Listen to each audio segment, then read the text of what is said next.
coming, you gotta know who you're messing with. Stage okay is the toughest environment. You think you're ready, you think you're nice, it takes a high requirements. You gotta pay the price if you wanna survive this life. Put your heart on the line, no room for second guessing. Step into the ring and learn yourself a lesson. The pressure is heavy, it's sink or swim. Light hits the stage, but your shadow is dim. You came for the crown, but you're facing a king. No turning back when you step in the ring. Blood, sweat, and tears, yeah, we built from the grid. You talk about winning, now you ready to quit. So check your ambition before you walk the HOK. Don't care what you say, the HOK is the toughest environment. Before you come in, you gotta know who you're messing with. Show us your source, let the truth be spoken. Words don't mean a thing when the trust is broken. You know how this works, I see you crying, I know it hurts. HOK is the toughest environment. Before you come in, you gotta know who you're messing with. HOK is the toughest environment. You think you're ready, you think you're nice, it takes a high requirement. You gotta pay the price if you wanna survive this life. HOK is the toughest environment. You think you're ready, you think you're nice, it takes a high requirement.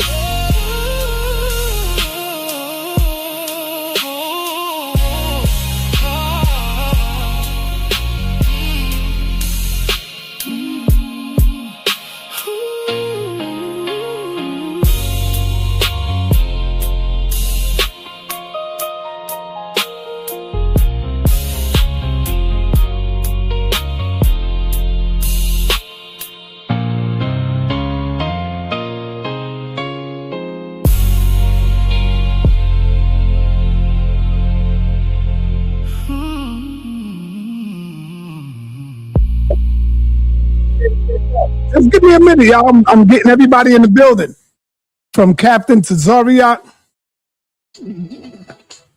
Yeah, Pianki, I'm live. The link is in the chat.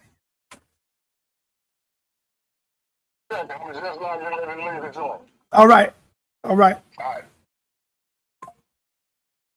me call Pastor Bennett. Get his scary ass up in here.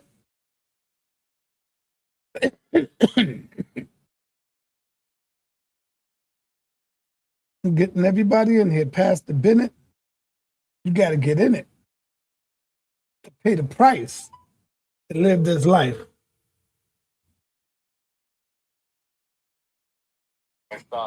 Yeah, I'm live, man. The link is in the chat. I ain't gonna be. I'm about to listen on. I'm gonna get free in just a minute to try to jump on. I'm gonna have to jump onto my phone, but I am gonna be listening in right now so I can keep up with the conversation. I ain't start yet. Everybody coming in. Everybody's just starting to come in. All right. So soon, what I'm gonna do, you just go ahead and start without me, but I'm gonna be listening so that when I come on, I can jump in and know what's. All right. Don't be scared, man. Come on in. You got to pay the price to live this life, brother. Yeah. Man, all right. I'll catch you. All right. All right, we got one brother in the building so far. Hey, I'll call you back. I'm live, baby. We got one person in the building, Captain Tazariat. The HOK captain is the toughest environment.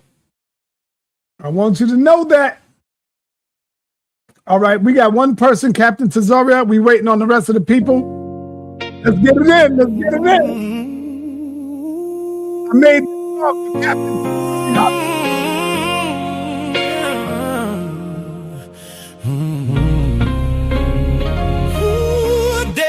HOK is the toughest environment. Before you come in, gotta know who you're messing with. HOK is the toughest environment. You think you're ready, you think you're nice, it takes a high requirements. You gotta pay the price if If you wanna survive this life, put your heart on the line. No room for second guessing. Step into the ring and learn yourself a lesson. The pressure is heavy, it's sink or swim. Light hits the stage, but your shadow is dim. You came for the crown, but you're facing a king.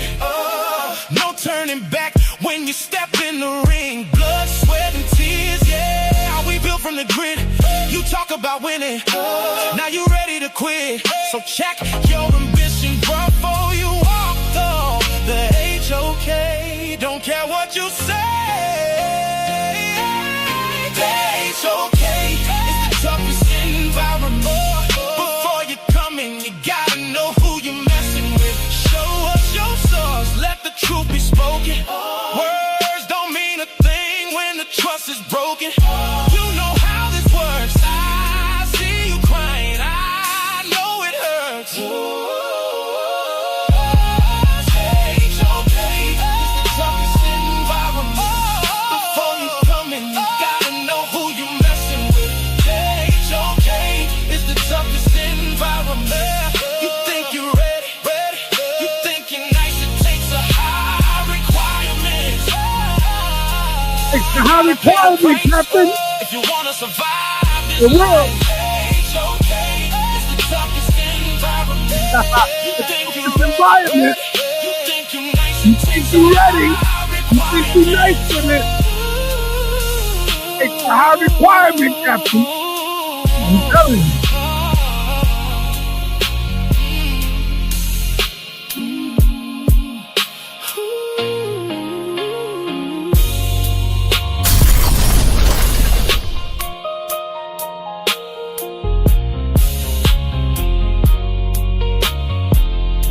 All right, we only got Captain here so far. I called up the rest of the soldiers. They coming in a minute. We got Elder Yara coming in. Pastor Bennett, he got to get in it. And Captain Tazariak, man, you're going to have to pay the price if you want to survive this life. I can't hear the captain. Now, come on, let's go. Testing 1 2 1. I hear you. I hear you. There we go. What price I'm gonna have to pay? You're going to have to pay the price of the piper. Okay, meaning Yeah. If you want to survive, we got Unk the God Killer. He will be the only atheist in the building. about the one that was sacrificing to the God best. I wish I could find. I wish if I ever find that audio of him sacrificing to the God best. Oh man, come on, Like, kid. Don't start this, man. He was like, I got my God best in the back. Who? Unk said that? Yeah, Unc said that. How I long ago played was it. this? It was back when. Remember when Unc and them came on the street when they thought they was I thorough? remember when. Yeah, I remember y'all was. I played the video. I played the video at that camp. If I ever get my hands on that, I ever get my hands on it. I better hope I don't never find that. Oh man. Oh my God, man, that was so funny, man. Yeah. He prayed to God best. Yeah, he prayed to the God best. That's what he prayed So let me to. cut the people. Let me let them know what they're getting ready to get into. Okay. Family. The topic of this discussion will be: why should we still believe in God or Allah after everything that happened to us? Damn. Oh man, that's going to be a heavy hill to climb, Captain. It's heavy. No, it's actually an easy hill to climb. It ain't even Yeah, that. so I'm waiting on Pastor Bennett. He got to get in it. I'm waiting on Yara. Pastor Bennett will probably agree. Me, Pastor Bennett, Elder Yara, we're gonna agree we shouldn't give up on God. No, in Nepal. Nepal will too. Oh, I didn't hear you say Nepal. I didn't hear you say Nepal. Unc is probably gonna be opposing. No, Unc will be opposing. Yeah, you got to get some of them fake African niggas up in here, or Oh. Negroes. You got to get some of them fake African Negroes up in here. Really, people that's gonna oppose, because my argument will be whether you believe in him or not, we see you still get punished. Yeah. Like, it doesn't matter. Like, we think that, like in the Bible, it say, what if some didn't believe, said I make the faith of God of none effect. All right, we got Nepal Sadat in the building, one of the best Bible teachers in the world. Nepal Sadat. Peace. Hey, peace. What's going on, Nepal? How you doing? Yeah, shalom, shalom. I'm good. You got an echo in the part, or is it coming from? No, it ain't coming from the captain. Let me see. Yeah, you got an echo. What the hell is my man Yara doing? DMG supposed to be here. Yara, they'll be here in a minute. They probably heard I was gonna be here and got scared. Nah, they happy you here. Cause you're gonna be the one to save the day. You and the pa. Yeah, y'all gonna be the one to save the day. Hey, where's my new oil? Hey, I made a new oil called Drop the Panties. What is it called? Oh man. Yeah, but it's in Spanish, so it's like, how do you pronounce? Okay, my Spanish ain't the best, right? But the way you say it in Spanish is El Baja Panty. I think that's how you say it. Baja Panty. A Baja Panty. Drop the panties. That's a funny name, bro. Yeah, that's the name of the. That's Yeah, the name but I hope that perfume will live up to his name, though. Yeah, it has to. Like I like that type of precious. So when you put it on, right, and the ladies say, what is that you got on? And you say El Baja Panty. What does that mean? It's for the men. Yeah, it's for men to wear. Oh yeah. Yeah, it's for men to wear. Drop the panties. You know? Oh man. That's what we need them to do. You got an echo. That's coming from you. That's coming from you. Okay, let me check. Let me come over here. Hold on. All right, let me. All right, we got the best worshiper over here. Okay. He looked like the best a little bit. Hey yo, remember? We got an echo. I ain't got no echo. No, Captain had an echo. Yo, remember when you said you only prayed to the God best? Remember that? Nah, he made that shit up. No, he didn't. I remember that, brother. I remember it. No, you don't. You don't got a video. We don't got it. That ain't how that went. I ain't gonna argue with you.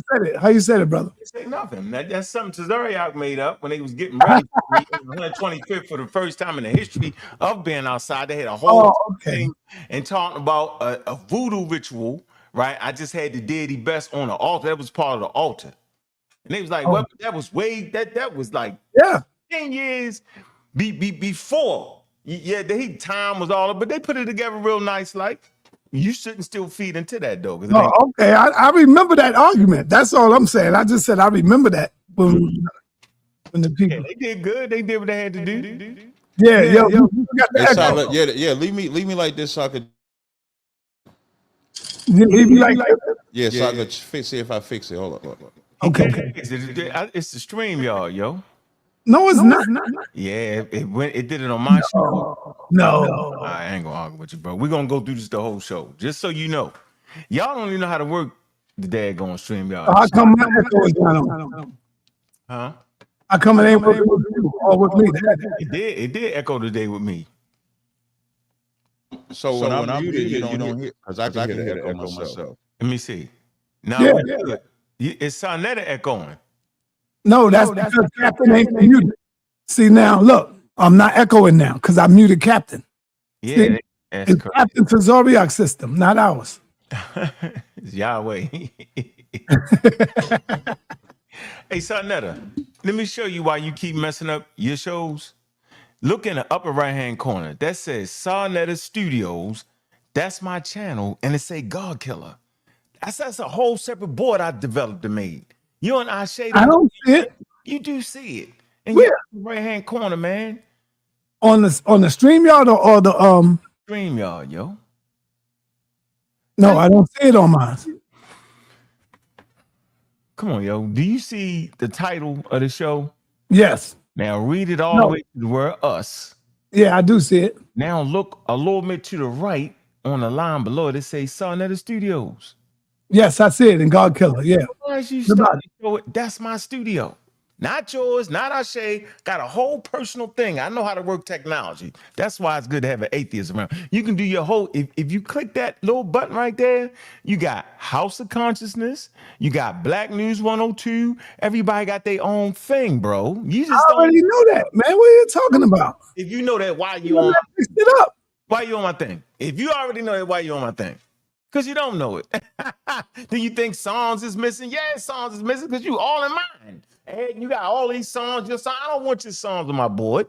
You got your own personal board. I didn't know how you do that. Why you put your thing in mine, man? It's not your thing. This says God Killer. Can you read that? Brother, it ain't say God Killer before. It was sa.neter Studio. Hey, I'm going to do this. Look, boom. I just switched it. See that? Keep that switch. Keep it like that. That's what you really want. Just say House of Consciousness. How do I do that? How do I switch it? I ain't telling you because you ask one of these Christians or one of these Hebrews. You see this? This is the board you want to use right here, bro. Yeah, this is the board. Now let me see if Tazaria echoing. Yeah, he's still echoing. Yeah, he ain't echoing. Anyway, but look, all your songs. See all your songs, yo? See that? Now, man, I'm thinking that they've been taken, man. Ain't nothing. Y'all just been messing it up. You and Ashe ain't thinking. He younger than me and you. He can't even think. Yeah, but you got to tell us how to do it, man. So we'll know. Look. If you look right here, you see Brother Reggie and Morpheus. Let's see what they got on their thing. I just clicked it. They don't got nothing on theirs. See? All right, click it back, man. Just click it back. Click it back. All right, I'm gonna click it back. Where you want it at? You want it on the House of Consciousness? Back on mine, yeah. Or 102. Let's see what Black News 102. No, yeah, that's it. That's the one. No, this ain't the one. Put it on. Come on, man. Put it on my joint. HOK. This your joint. See, that's your joint right there. See? All right, leave it there. Yeah, but let me see. Yeah, it's got all your stuff on here. Let me see. Yeah, now how you do it is I'm gonna show you. If you want to start another channel or just another board, you put it on there. You can literally copy some of the stuff from here over to the other thing. You get it? Hey, I want to. Now I got and Captain here. Because it's the whole testing 1 2. No, it's your system, huh? See, I put you on mute, and now I don't have an echo. Trying to let you know what StreamYard, yo. StreamYard is messing up, bro. They playing with us, and they owe us some money for messing up. Trust me, bro. We ain't messing up no echo. Let me see. You got all right, go to audio.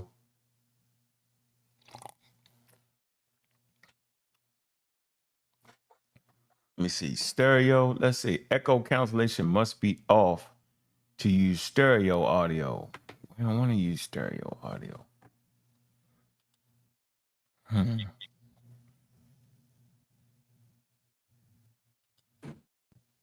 me see something. Testing.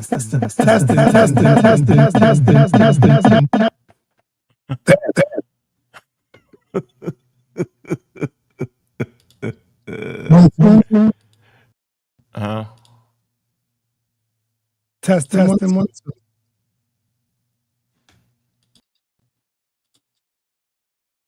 Oh no. What is doing? Can you hear me? Yeah, I can hear you. Still echo, right? Yeah. Still echo. Let me see, go to default. I don't know why it's doing it, bro. It ain't doing it. I'm echoing from you. Why put you on mute? All right, I just put you on mute. See what I'm saying? Now I'm not echoing. See, my joint is always right, man. Y'all the ones that's, the Obama stuff that y'all working with. You working with comments, man. It's gonna make people mute out. Yeah, we just let people mute. Everybody's on mute. That's how we crazy. And what's crazy is I might have to start this thing over. I don't like it when it's like this. Supposed to go right in. It did this. The earlier today was doing that, bro.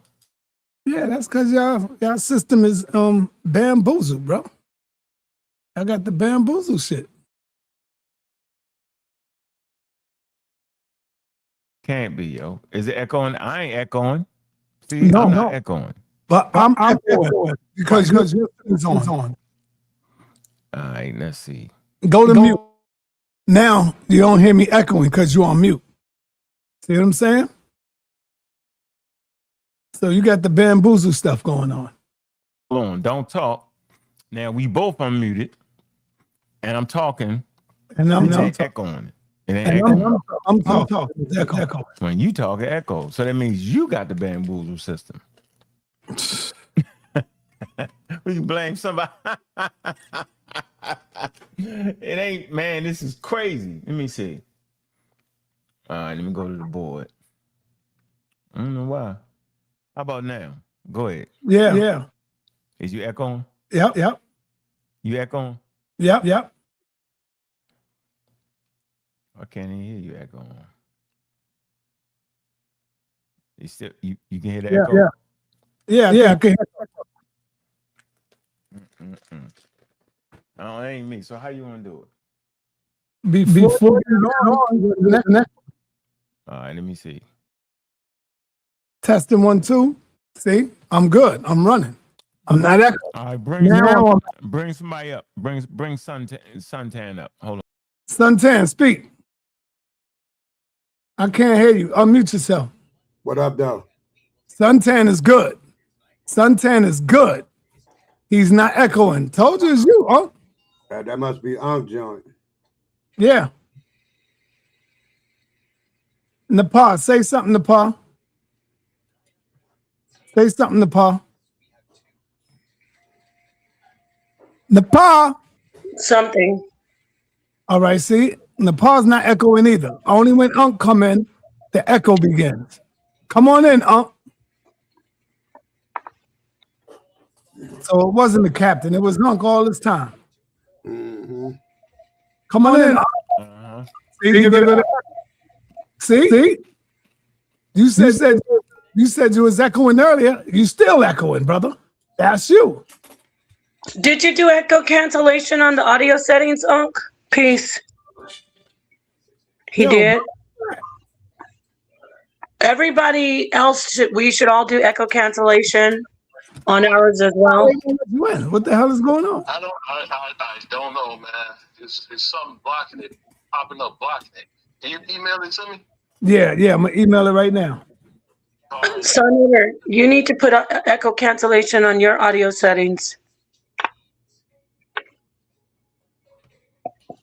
I've been had it, always had it when I first set it up, never moved it. It's always been like that.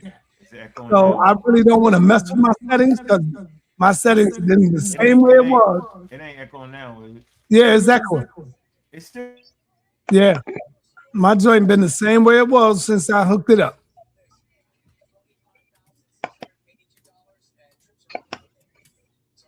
All right. I turned off everything. I'm just using the regular thing, bro. Yeah. And it's still echoing. I ain't using my headphones. I ain't using nothing. Hey, you know what? Turn off your router. Turn off your Rode and see what happens. It is off, yo. I ain't got it on now. You turned it off? Yeah, I ain't using it.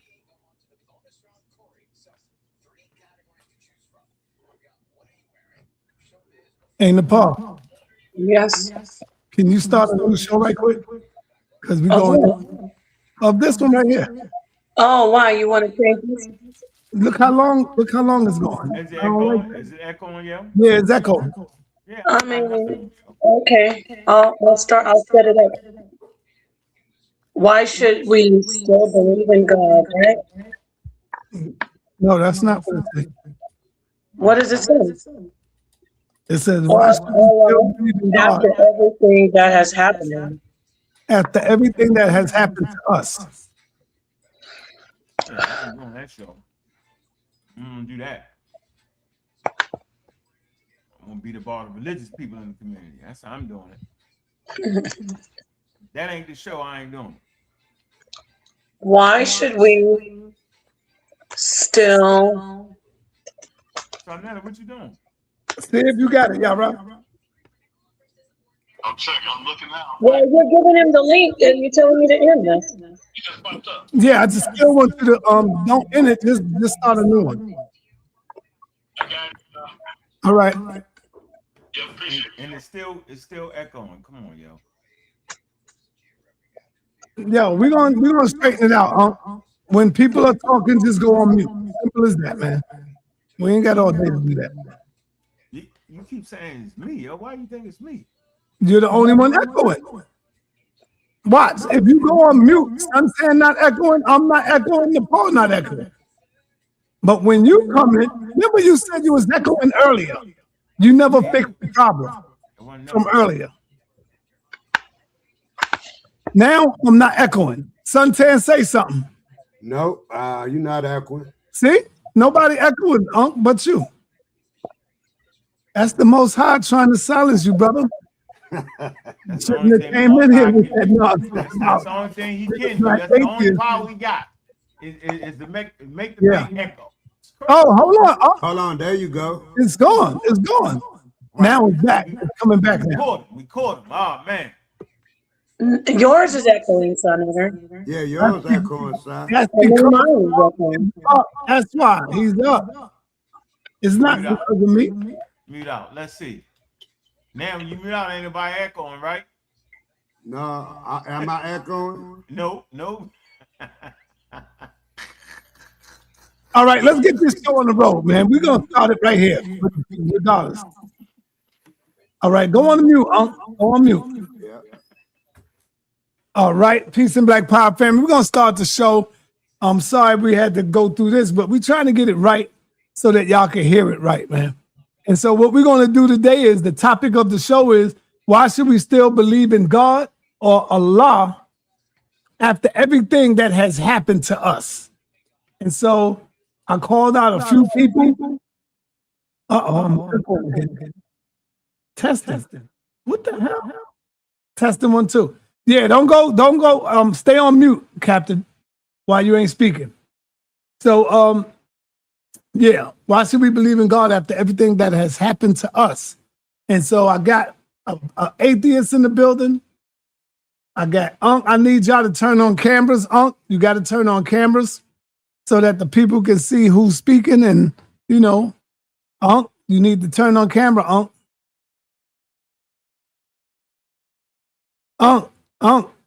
where you at, man? Damn, man. Yeah, thank you. Yeah, and so I would like to say, I'm gonna start it off with this. I want to let y'all know that prayer does not work. I know y'all gonna think it do, but prayer does not work. If prayer worked, there wouldn't be starvation for the kids. The children wouldn't be dying of starvation if prayer worked. If prayer worked, your loved ones would not be dying. Your loved ones would not be dying in the hospitals if prayer worked. If prayer worked, there would not be no hospital, no need for hospitals if prayer works. So I'm going to start this off with that. And let me go to Nepal. I'll go to you, Nepal, first. Why should we believe in God, Nepal, or Allah after everything that has happened to us? And I'm going to give you 2 minutes. Real quick, Sal, can you tell everybody to say what their religion is, though? I think the audience need to hear this. Okay, yeah, that's a good question. That's good. So, Nepal, I'm going with you first. Can you please let the audience know what is your faith, what's your religion? Nepal? Can you hear me? Now I can. Yeah, well, my faith is I am a Bible believer. I'm going to turn my camera off. Yeah, because the camera's like, anyway. But I'm a Bible believer, meaning that first and foremost, I'm a Christian. I believe in the Messiah, who is known as Jesus in the Bible. I subscribe to all of the teachings of Christ, 100%. I also study the Bible. I follow the Torah as much as I can, meaning to the best of my ability. And I observe the holidays that are there. So that is my core so-called belief. Of course, I believe in the Almighty. I should have said that first. The Almighty power. I say I believe in an unfathomable God. So the Father, the Holy Spirit, the Messiah, the Son. I believe in all of that. Okay. I do. For you. Yeah, I do have an unconventional way of belief and teaching and how I interpret the Bible, especially when it gets to the Tanakh. You already told us. You already told us what you believe in. Here's the question. Why should we still believe in God or Allah after everything that has happened to us? You got 2 minutes. When you say why should we believe in God after everything that's happened to us, that is a non-factor for people who, since we're in the context of what you say, belief, people who have faith, that's not even an option. When bad things happen to you, that's not an option to stop having faith. So if you truly have faith, it's just hardwired. Faith is something that you don't always get the results you think you want. You have to be steadfast.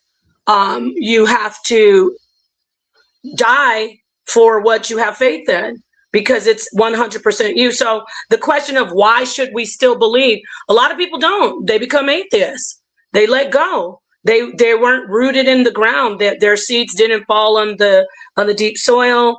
It's just not for them. So that's my answer for now. I can elaborate a little more once we get. You got another minute. I mean, why should we? Why shouldn't we? By the way, it works. Prayer works for a lot of us. People who were, I'm going back to the historicity of Christ, people who were martyred, they died saying, I know that Christ has risen. They knew that Christ had risen because they saw it. It was 100% truth for them. So, some people have seen miracles. I have. Some people have seen prayer work. I see it work all the time. I've never been let down by the power that I serve and that I believe in. And I've never been let down by Christ, by Jesus, ever. A lot has let me down, but not that. So the answer is, even when the worst things happen, even when the worst things happen, prayer works for me. And faith works for me and my family, because like Joshua said, in my house, we serve the Most High God, and it works really well for me. And that's it. That's all I have to say. Thank you. Time stop. Let me go to Yara. Yara, what is your faith? What's your religion? What do you follow? What do you believe in? And then I would like for you to go into telling us why we should still believe in God or Allah, even after everything that has happened to us as a people. Well, first, giving all praise to the God of Abraham, Isaac, and Jacob, and to our ancestors, and to Yeshua, Mashiach, our teachers who taught us how to walk out the Torah circumspectly in our everyday lives. So that is the faith that I hold true and dear to. I don't practice a religion, but I do have a culture that some misinterpret as a religion, but I do have a culture.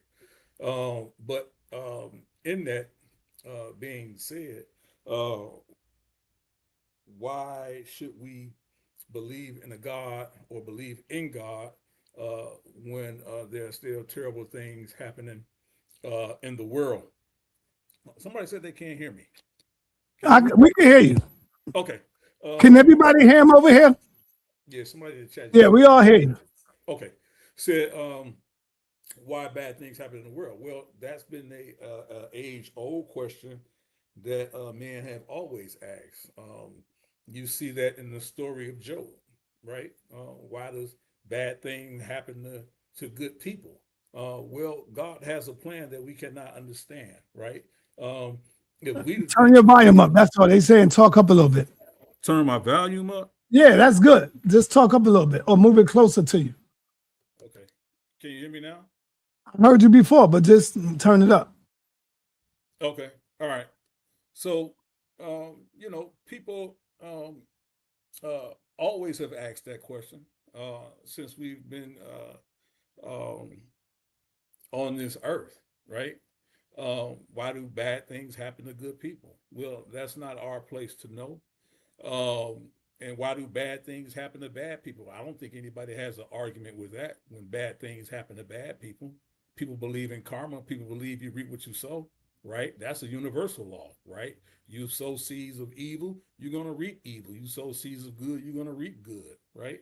So I don't think people have an argument with that. People just have an argument when it comes to the God that they choose to serve versus the God I choose to serve. Everyone worships a God, right?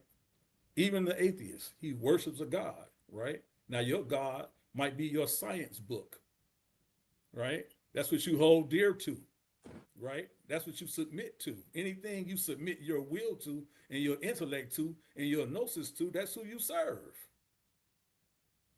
And most importantly, most of you atheists, there's nothing you don't. First of all, the only thing atheists serve is a white man, because most of what their argument comes from is from a European. Nothing they came up with, right?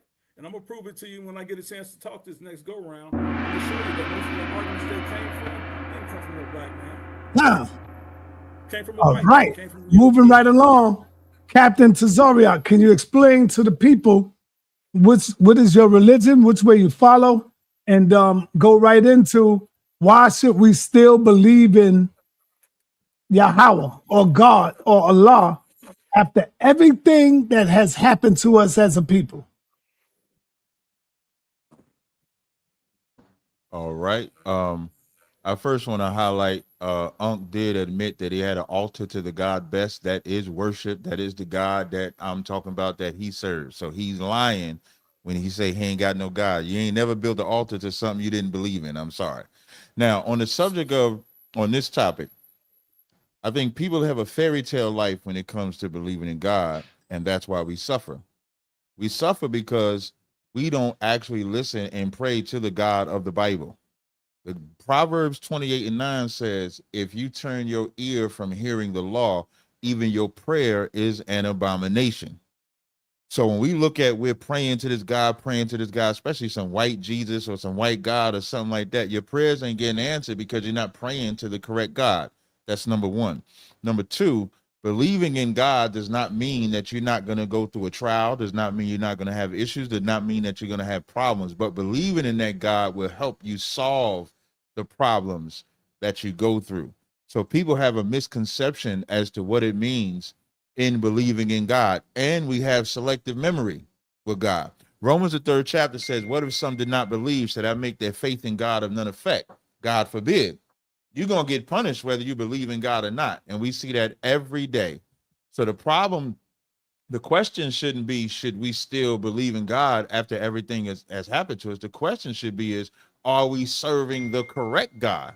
Are we serving the God of the Bible? Because I've seen when the children of Israel have served that God and they have defeated their enemies. They haven't been impoverished. They haven't been destroyed. And I've also seen in that same book when they've served other gods, the turmoil that we've endured. So we've been we've been in this turmoil because we don't want to actually serve that God. What does that mean? If I tell somebody you got to stop smoking weed, you can't be in adultery, you can't sleep with white women, they'll fight me on it. If I say you can't eat these things because the God of the Bible said don't eat these things, the God of the Bible said don't worship these things, they'll fight me on it. But then when trouble happens, they want to either blame that God or tell that God, where was you? When really, where were you when you were supposed to be serving him? So you can't say, I believe in this God, but you don't do what he's saying, and then blame him for your problems. So I think that's the conversation that needs to be had. I land right there. You finished, Cap? You still talking? Yeah, no. I was finished. I just want to highlight sa.neter didn't put himself on the screen when I was talking. I just want to highlight that. Yeah, all right. Unc, you got a lot to clean up here, Unc. I'm gonna give you 3 minutes, Unc, because you gotta address all of them if you can in 3 minutes. If not, I'll give you a little more time. You got the All right. Yeah, hold up. Before you go, let us know what you believe in. What do you follow? And should we believe in God or Allah after everything that has happened to us? You got the floor, Unc. Yeah, so it's actually clear that humanity existed for an absorbent amount of time without any of the gods that these gentlemen are talking about. We can put them on the timeline later on in the conversation. I'm gonna put them on the timeline. There's a clear timeline to when that particular deity that they're talking about. They're talking about basically the same deity, and they have disputes between their deity. I'm gonna show you this, right? But they're talking about a particular group of people in Israel in the Middle East, right? No older than maybe 600 BCE, where you start to find some typical writing. Not even what they call scripture, right? So we know the timeline that they on. Okay. The next point is Yara talked about how atheists or non-believers some kind of way pray to white people. Ridiculous notion. It's just as ridiculous as he's claiming we're mischaracterizing him. He doesn't have religion, he has a culture. All that's mumble jumble talk. Can't find it nowhere, can't look it up nowhere. He made all that up. Nobody that's studying the natural universe is praying or believing in anything. It's based off the reproducible data. So no one says the scientists believe in this and believe in that. That's faith-based. So, today, these gentlemen are going to be talking about faith-based things that they believe in without evidence. They are accepting Israel, Middle Eastern story without documented evidence. And I like to make this real clear. Everybody on this panel that I know of, all their ancestors come from Africa by way of the transcontinental slave trade. So they all been colonized, mentally, socially, spiritually, whatever the hell. And you can tell they all colonized because they are all adhering to the one God. Now, if they was in a traditional study and traditional mindset, they'd be talking about the gods, which even brings another problem at hand. Is it the gods or is it the God? We don't actually know. They don't actually know because they religious text is talking about one God. That means they're later on a scale. So I'm going to end with this real quick. Homo sapiens sapiens about 350,000 years. And for the majority of that time, they was in Africa. At about 70,000 years ago, they leave Africa. But do they leave with the gods? Do they leave with the God? Do they leave with Christianity, Judaism, or Islam? Of course not. So we know for the majority of human history, there is no recorded gods or God, that the only tradition that they're talking through that colonization. That colonization is the God.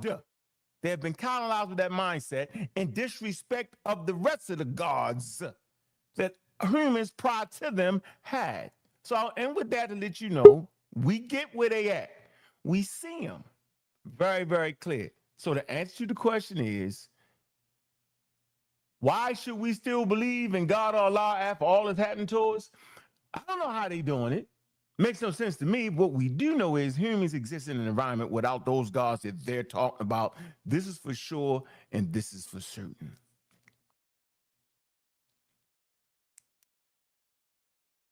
Gotta unmute, sir. You muted. And I'm unmuted. Powerful opening, Unc. Powerful opening to set the tone. Let's go back to Nepal. Nepal, you can go ahead and go in and respond. Oh, hold up, Nepal. Hold up. The man is here. Let me go to Bennett. You right on time, Bennett. I want to ask you, Pastor Bennett, let the people know who you are, what domination you from, and go right into, should we believe in God or Allah, even after everything that has happened to us, brother? Man, can y'all hear me? Loud and clear. You said, should we believe in God Yes. or Allah? Should we believe in God or Allah after everything that has happened to us as a people? Okay, we most certainly should believe in God. Now, just to be specific on the question, I don't believe in Allah, so, but we should definitely believe in God. Despite when you say what has happened to us, I'm assuming you're talking about Black people. I'm assuming you're talking about times of slavery, different things like that. We most certainly should. The question in and of itself, to be honest, is kind of flawed because the question itself doesn't follow the conclusion, right? So the question almost suggests that if you believe in God, then that should mean we shouldn't go through something or we wouldn't go through anything. And that's a flaw. And I do understand there may be different faith positions on the panel, but I'm coming from my my faith, my understanding. When I say faith, I heard a little bit of what Ankh said. There's a misunderstanding on these terms that we use. And so when we're talking faith, we're not speaking blind faith. Like to suggest and think that faith means blind faith is an error. I heard Sa mention something about prayer earlier. To think prayer is a magic wand, that if you pray, you get everything you want. That's not what prayer is. That's not what faith is.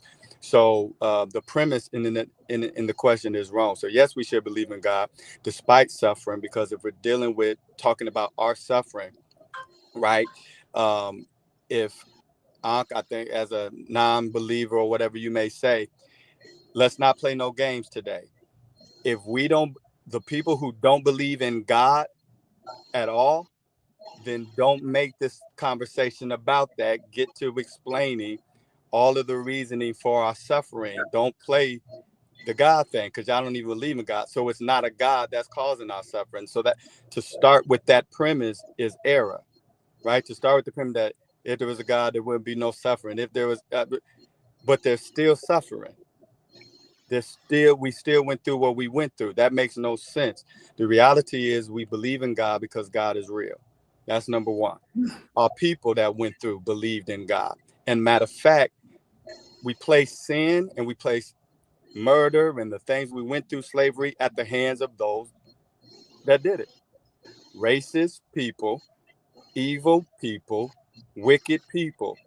And our people, believe it or not, want to accept it or not, hoped in God, put their faith in God, put their trust in God, and ultimately, their stance, their struggle, their fight, their push. Now, we ain't speaking across the board, everyone. I'm speaking in All general, right. but the That's majority it. believed in God, point blank, period. Tom. All right, let me go back to Nepal. She started it off. So Nepal, let me ask you, Queen. So let's say we have because there are people out there that are born with one arm, that are born with no arms. I've seen a few of them that are born with no legs. First of all, we got to first admit that these are God's doing, yes? The people, God, well, when we talk about God, God created everything, everybody.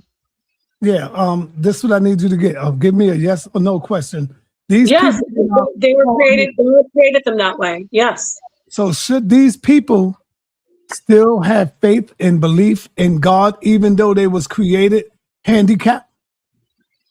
Well, of course, some of these people, I watch this channel, I'm sorry, I can't remember what it is. They have severe handicaps, and a lot of them have better lives than people I see who look perfect. They have love, they have happiness, they have fulfillment, they do their careers. So yeah, of course, they have a lot to be thankful for, because you agree that you're not just your body. You're not just your ability to be able to run. So I marvel at these people. There's a woman that I subscribe to named Burned Beauty.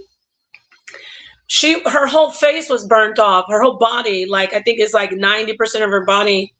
And she is one of the most beautiful women I've seen on the internet. She has taken her life, and she did a short. She said, I was so worried about things about myself and I wasn't looking within. I'm just paraphrasing. And she said, so once the whole face was burnt off, I was set free to really care about the things that matter. So yeah, of course God made them that way, but that doesn't change the fact that they have the ability to have joy, faith, love, So that's the answer to that in a nutshell. You aren't just your physical body.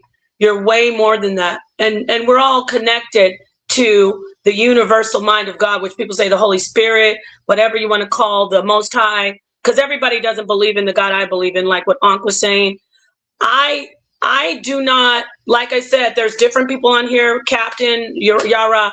I subscribe to what I subscribe to, but there's a lot to unpack when we have neighboring tribes, talking about the Bible, who worship these lesser gods. Who can I use in an example? Caleb. Caleb was won over into Judah by faith and by his obedience, not so much. I know there's an argument, they say he is an Israelite, he's not. But in the surface story, it says he was won over by his obedience and faith in the God that we worship. So, yeah, in a nutshell, God made them that way, but they can still have great lives. And there's so much more underneath that. Thank you. All right. Thank you. Thank you, Nepal. Let's go on over to Yara. Same question, Yara. You want me to say it again or you got it? You can repeat it again for All right. The people who are born with no arms, maybe one leg, handicapped, so to speak. The one that God made like that. God made them handicapped. God made them different from everybody else. Should they also believe in God even though he made them handicapped? Should they still believe in this God? Yeah, absolutely. So if you want to go with the premise that God made them that way, sure, Well, let's God do did that. do it. God did do it. I want to hear you Yeah, say I'm gonna it. let's do that, right? So the problem with that is it's not the people who are born without a limb or who are born with less cognitive abilities. The issue is not with them. The issue is the people who perceive them to be handicapped, right? So when we talk about these things, and the reason why I can speak to this so directly is because I've worked in rehabilitation centers. I've worked with the handy capable, right? So Talk about I've it. known people who were born without arms, but they can type faster than me with their toes. So when we Ooh. talk about these types of things, it's it's society's construct of what it means to be perfect and whole, right? God doesn't look on the outer, he looks on the inner. So if God is looking on the inner, we are all the same. He doesn't see a difference. He deals with the thoughts and the intents of the heart, not with color, not with the color of your skin, not how many fingers or toes you have. Now, none of that matters to the Most High, right? Because the flesh is corruptible. It's going to die anyway. You can't take it with you when you leave this earth, whether you believe in God or not. You're not taking your flesh with you. So the only thing that we know that remains and God deals with is spirit. And so that's what he sees. It's the thoughts and intents of your heart, your mind. Are you evil? How do you treat people? Right? Doesn't matter. And especially, and one last thing, if you've ever seen a family that has a handy-capable child, the amount of sacrifice and love that it takes to care for that child exceeds those with children who have all the activities of their limbs, and that child is sitting right there, can do everything, play basketball, jump high, score a touchdown, and they won't even talk to the child. So none of that has anything to do. If anything, that child is more loved. And the scripture tells us God is love. So I'll rest there. Wow. Wow. I love that. I love that response, Brother Yara. I like that. That's what's up. Captain, same question. Do you want me to repeat it or you got it? Yeah, can you repeat it? All right. You got an echo too. I think the echo gone, right? Yeah, the echo gone. That's only because everybody's on mute. Nobody should be off mute. People, I changed something. So I was looking it up, and I used the Rodecaster. When I was looking it up, it said, unmute. Let me see. Unmute yourself. Unmute yourself. Test. No, I can still hear that. Yeah, go on mute. Go ahead, give me an example. I might have to do what you. No, go back on mute. No, not now. Not now. Because we don't want to mess up. 5 seconds. Right. On the Rodecaster, it was like you got to make sure your USB mix minus is turned on. So I turned that on my Rodecaster. I don't know if that helped or not. So I'm just letting you know. All right. Okay. All right. So now, you repeat the question, sir? All right. Let's say you have kids being born handicapped, like your God of the Bible, Yahweh.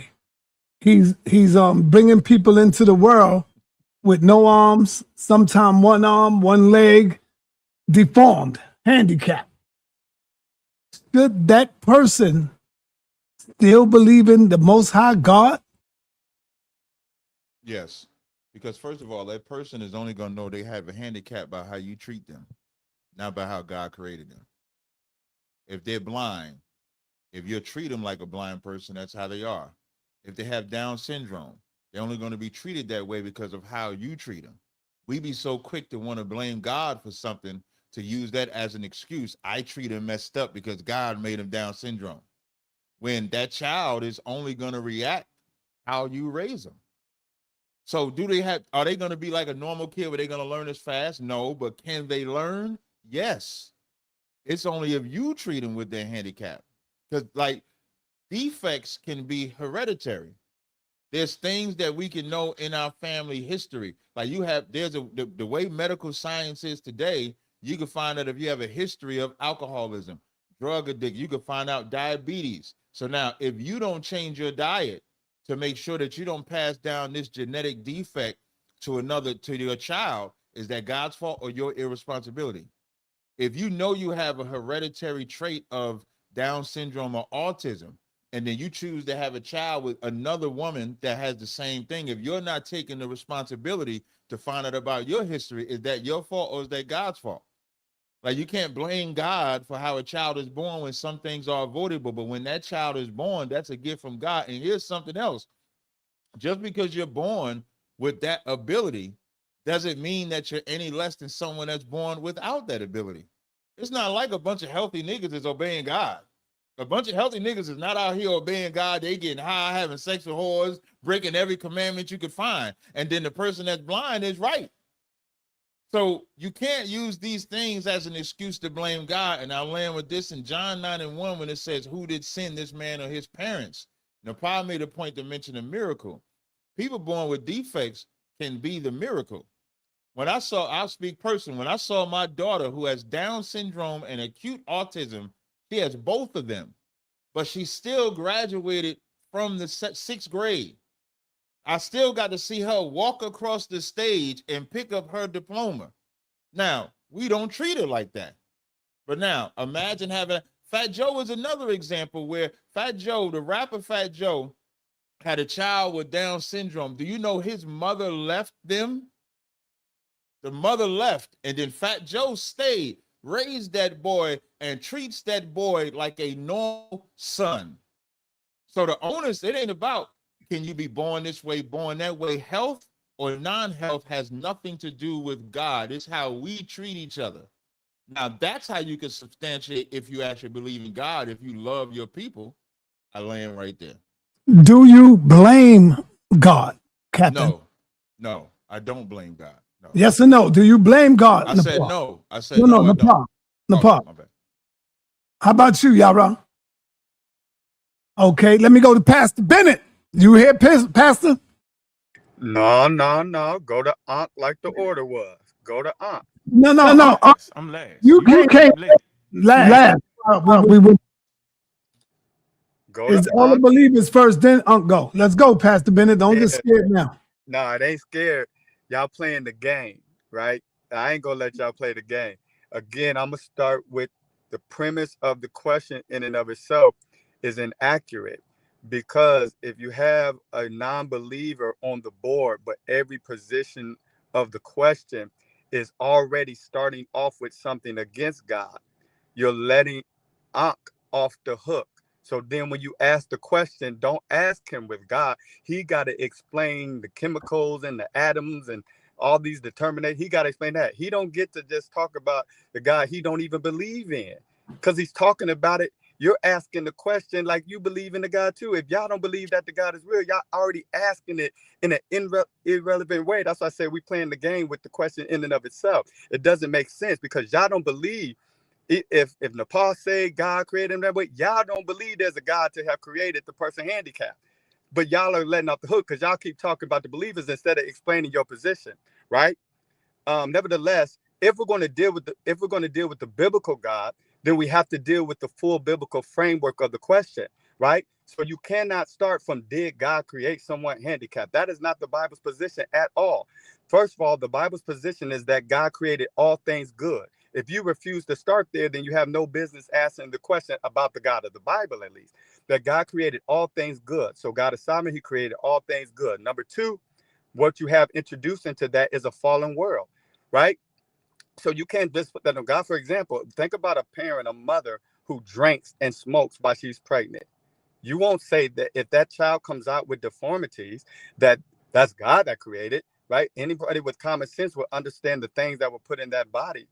But because we live, the biblical paradigm is because we live in a fallen world, suffering is possible, Deformities is possible, death is possible, all of these things. That doesn't mean we look at every situation as Captain Tazaria just expressed in John 9 and say that this happened because of sin, because Jesus goes even against that purview, right? But we also can't leave, and I'm sure Captain would agree with this, and Yahweh too, and Nepal, we also can't leave out the biblical paradigm of redemption. So when you ask, should that person still believe in God? Yes, because the Bible also has a promise of redemption. The Bible also has a problem of not a problem, but a promise of no death, no tears, things being conformed back to the way that God desired for them to be. So the Bible doesn't leave you at main. The Bible doesn't leave you at deformity. The Bible doesn't leave you at death. The Bible doesn't leave you at tears. The biblical God doesn't leave you in that place, right? So we also got to now ask the question for the people that have no belief in the God, who also have to now tell those people they just got to deal with whatever deformity, whatever situation, whatever death that they have without any recourse, without any hope, because they are hopeless, not believing in the God of the Bible. So you can't start it. The God says, no, I don't believe that the Bible has a paradigm where it says that everything that happens that is wrong, that is evil, that is wicked, is at the hand of God. The Bible talks about a God who created all things good in a world that is fallen. And therefore, through that fallen world, you have suffering, you have death, you have deformities, you have all of these things that can and many times do happen. All right. Thank you, Brother Unk. Get prepared. Get ready. A little pushback, one quick pushback for you on Pastor Bennett. You said that you don't need the help. no, I'm not. Brother, I you too. Why you I pushing? want mute. Get your ass on mute, huh? Number one, brother, Pastor Bennett, you said that God created everything good.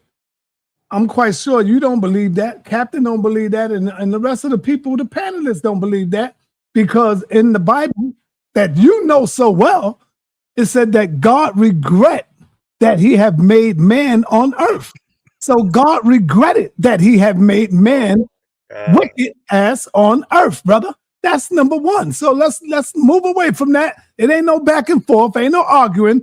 I'm just showing you that God didn't create everything perfect. Wait, so I don't get to say nothing back to that? Hold up, brother. Hold on, man. Okay.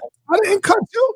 So that's showing you right there that God did not create everything perfect. If he regretted that he had made your ass, Pastor, then he ain't make everything perfect. Let me move on over to Unk.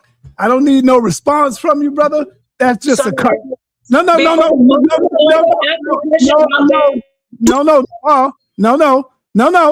I gotta go to Unk. I'm talking about backstage. Oh, what about it? See, no, you didn't let me say what I. Who is that keeps coming in and saying Mr. Truth Teller? That's not. No, that's Teller. He backstage. He can't get in there. I didn't know that somebody invited.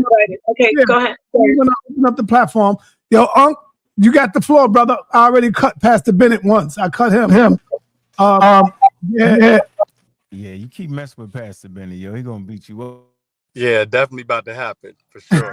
Yeah, he gonna beat you up. So let me deal with Cap first. First of all, Cap, that when you seen that altar, that was 20 years ago, right? That's how I got to my atheism, to verify that I wasn't afraid to practice traditional African spirituality dealing with the gods. And once I recognized that it wasn't no different than any other religion, I was cool with my atheism. So you took that and ran with it. Okay. Now, Cap talks about that diet can change defects that are being passed on. He made that up. He can't prove, he can't verify that. He needs to stay in the scriptures. The next point I'd like to make is God can't change the horrors of the earth, right? Because God has no power to even intervene. And the curses and the genes that are defecting, all that, God can't stop that, no change that, and it's evident. So y'all sitting here blaming God. God ain't got no power. You know why God don't got no power? Because man made up God out of ignorance and fear. Now, as for Pastor Bennett, right? Pastor Bennett talked about God created all things. No, only in your religion did God create all things.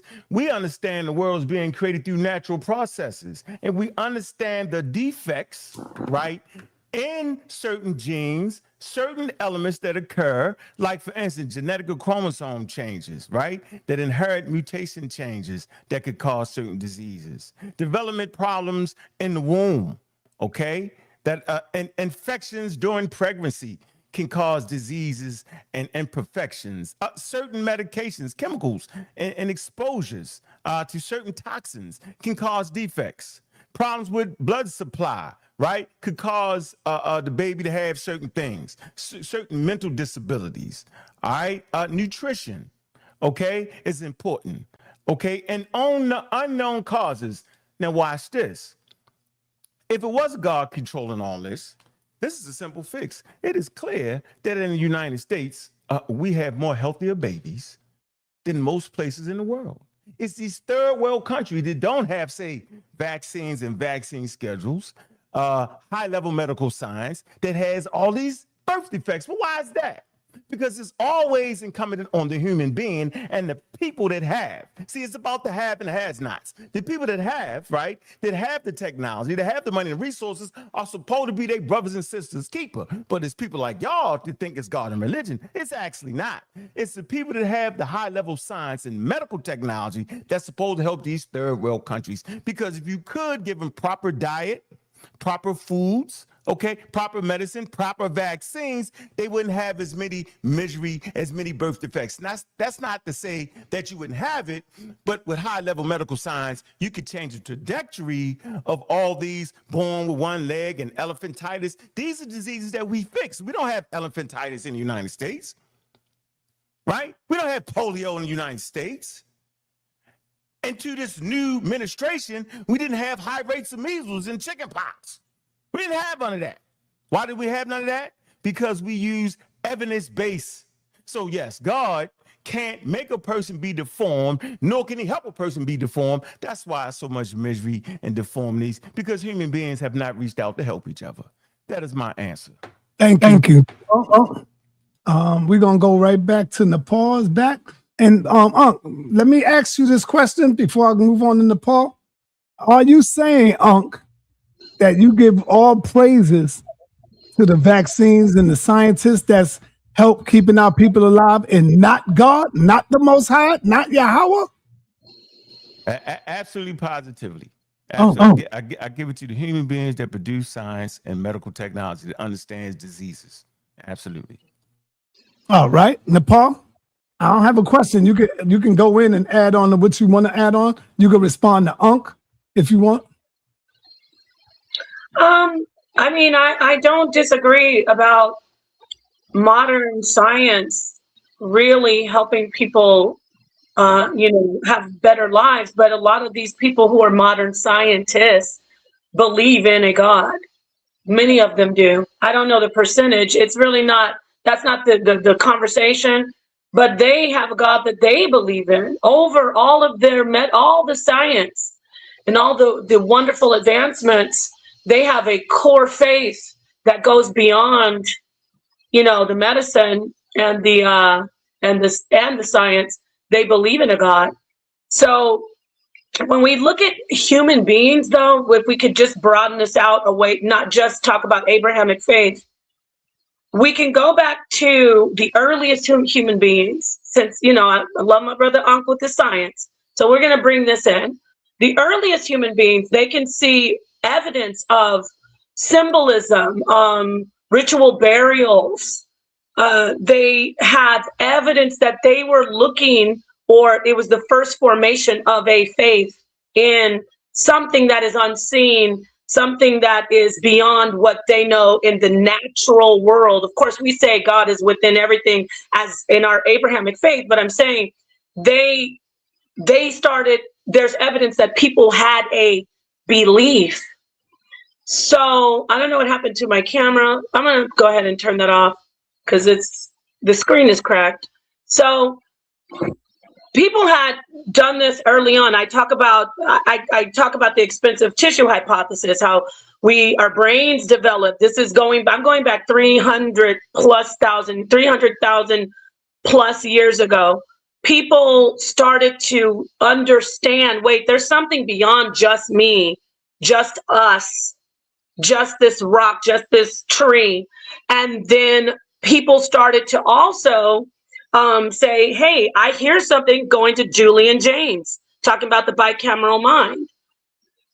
There was his hypothesis is that We always knew there was a God. It's just something new that we're atheists now. That's a new thing.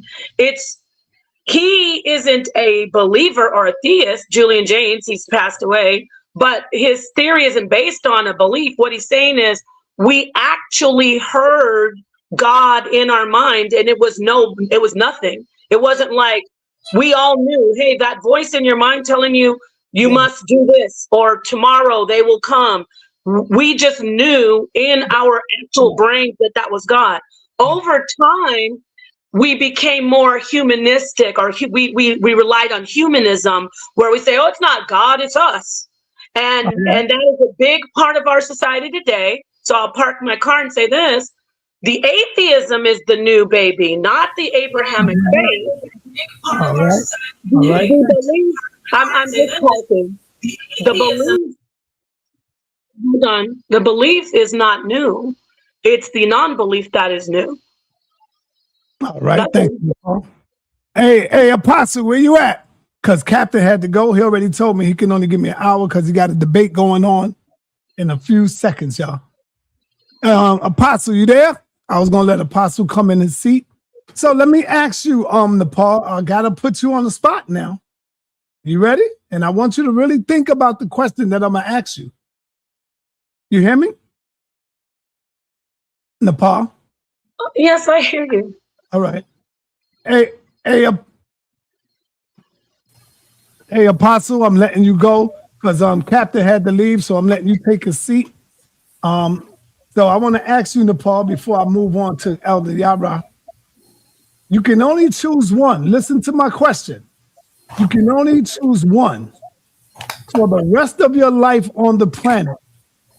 Do you choose science or do you choose God? You can only choose one to live the rest of your life with. Of course, I'm going to choose, because I need to have a good life. I'm going to choose God because my God everything comes out of my God, the God that I worship. So I don't need science. I need what I'm connected with, which I call the universal mind of God, the Most High. I need that, and everything comes out of it. So that's an easy question. Of course, I'm going to choose God. Okay, so mankind will be able to answer. Let me just finish. Mankind will still be able to go forward and create more science, but God will always be there. So that's why I said, listen to the question. You can only choose one for the rest of your life, and you can only deal with one. Do you choose science or do you choose God in the Bible? And I said, I would choose God because God's been around way longer than the science. Thank you, Nepal. So Nepal, you can no longer use cell phones. I don't want to see you driving no more. Oh boy. I don't want to see you on the telephone. Okay. Right. I don't want to see you doing none of that because you can't use science no more now. Right. Use God. Well, you just said it. I thought you were saying that. No, don't do that. Hold on. No, hold on, Nepal. That's why I said, listen to my question. It's a hypothetical question. I said, for the rest of your life, if you can only use one, science or the Bible, God. You chose to use God in the Bible. Okay, but that's a ridiculous question, and you're Nepal, let me move on. If it's a ridiculous, let me move on. Can I wait? No, wait. This isn't how this is going, is it? Is this I go? Yes, this is how it's going. I'm moving forward now. Nepal, you answered. No, I didn't answer. Do everybody see what's going on? I want to make my position. You said, you can also say, would you like to sprout wings and have an engine and fly like an airplane? I don't have to choose science or God. I get to have both. There you go. Now, sorry it didn't work out for you, sa.neter. I can have both. All right, thank you. Thank science you. And God. Family, did she answer my question by saying she can use both? You said if. No. Because I'm quite sure I asked a specific, clear question. Oh, okay. Listen, I want to. Nepal, you're doing it again. Babe, come on now. You already answered. It's all right. You answered your question. Let me go to Yara. Yara, you can only use one for the rest of your life. Do you choose to use God? See what it is y'all got to get real with yourself. That's all it is. Do you use God, Yara, or do you choose science for the rest of your life? You can only get one. Well, first of all, it's not that we got to get real about ourselves. Sa.neter, the problem is your questions are nonsensical, right? No, And, no. and illogical. So hold on. So let me finish, right? So let me finish. Hold on, Yara. You know why it's nonsensical? Hey, you ready for this, Because deep down in their goddamn heart, they know they got to go with science. And so they try. That's not true. What, babe, come on now. You're messing up. Come on now. No, you're messing the show up because you're not. Nepal, you went already. No, I actually didn't go. You think you're asking dumb questions. Boy. Well, let me ask the dumb question.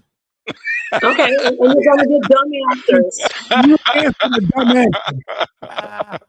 That's it. You answer the I thought this was gonna be real. Deep down inside, they really believe in this science, brother. They don't believe in that God, because if it is, you would just stick with God. The hell with science. I don't need both. All I need is my God. Right or wrong? Can I answer the question? Why you talking? Good questions. You'd rather be blind or deaf. You have to pick. You want to be blind or deaf? Right or young rat? You want to be. Am I the one doing the show, or is Nepal doing it now? Because I'm the one that's the host. I'm the one that's asking the questions. And now everybody can see that she's getting hurt. She not hurt, bro. All right, go ahead, y'all. It's on you, brother. So again, I choose God every time, bro. And the reason why I choose God every single time is because if you want to talk about a cell phone, you don't control the cell phones. The white man controls the cell phone. So you love being controlled by the European. No, the white man controls the science that controls the cell phone. So if you want to talk about the automobile or your car, you can't drive the car. The white man, who's your financer, he controls that. He controls that. And no, science don't control nothing. You can't have any of those things unless these white folks unless these white folks tell you can use their science. Oh boy. You can't use nothing. So I choose God every time. You know why? Because because God is greater than that white man that controls your mortgage. Exactly. So I choose God every time. And if you want to be intelligent, you better choose God. And that's the problem with a lot of y'all. Y'all don't choose God when you need to. Y'all rely too much on these Europeans. All they want to do is steal from you, overcharge you, redline you, tell you where you can live and where you can't live. Look at Mass Donnie right now. Got y'all in New York, bound down in the middle of the street, getting your pants dirty, praying to Allah. About to have y'all blown off the map and have y'all speaking Arabic and all y'all women wearing hajiba, hibabs, whatever they got y'all wearing. Y'all keep playing with these folks. You worried about God. You better be worried about who y'all voting for. Talking about you don't believe in God. Worry about that. Oh, you done switched up. All right. Let me go on over to Pastor Bennett. You got the floor. Pastor Bennett, would you rather believe in God or be dead? Now, Paul, just come on. I'm not mad. Let's stay with the program. Right. That's a good question. Nepal, you're speaking out of turn now, and you're showing undiscipline. Now, let me ask Pastor Bennett. Pastor Bennett, you have one choice to make. Do you choose science for the rest of your life, or do you choose God of the Bible for the rest of your life? Which one you going with, Pastor Bennett? You can only get one. I got you. I'm gonna directly answer that question right before I do. So you know what my situation is. So in a minute, I'm about to pull off and do that.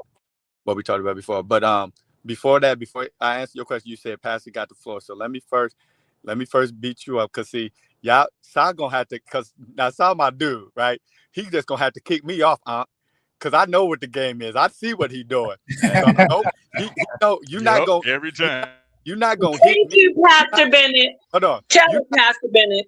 You're not gonna hit me and think I ain't gonna hit you back. That's number one. So number one, you dead wrong. Genesis chapter 1 is just reading comprehension. Everything God made, He made good. You talking about I think Genesis chapter 6, I believe. And number one, that's the problem with reading English words and not understanding translations and meanings and semantic range of words. So when you see the word regret, you don't understand that it's simply talking from the position of God being grieved. But irregardless, this is just math. 1 comes before 6. In chapter 1, he created all things good. Then you have the fall of humanity. Now, before I answer your question directly, sa.neter, you're speaking on. Hey, Yara, Nepal, y'all see what's going on. The question, this is a setup, right? Because the questions Absolutely.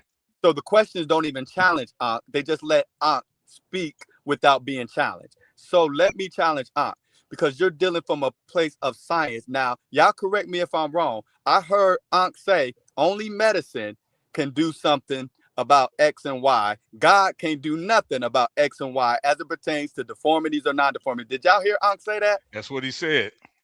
Do you have any scientific evidence that proves that statement? Because number one, science doesn't speak in absolute certainty, and you spoke in absolute certainty about what God can or cannot do. What scientific evidence? Because if you speaking without scientific evidence about something, then we now know your level of degree when it comes to speaking about science. I want the scientific evidence right now.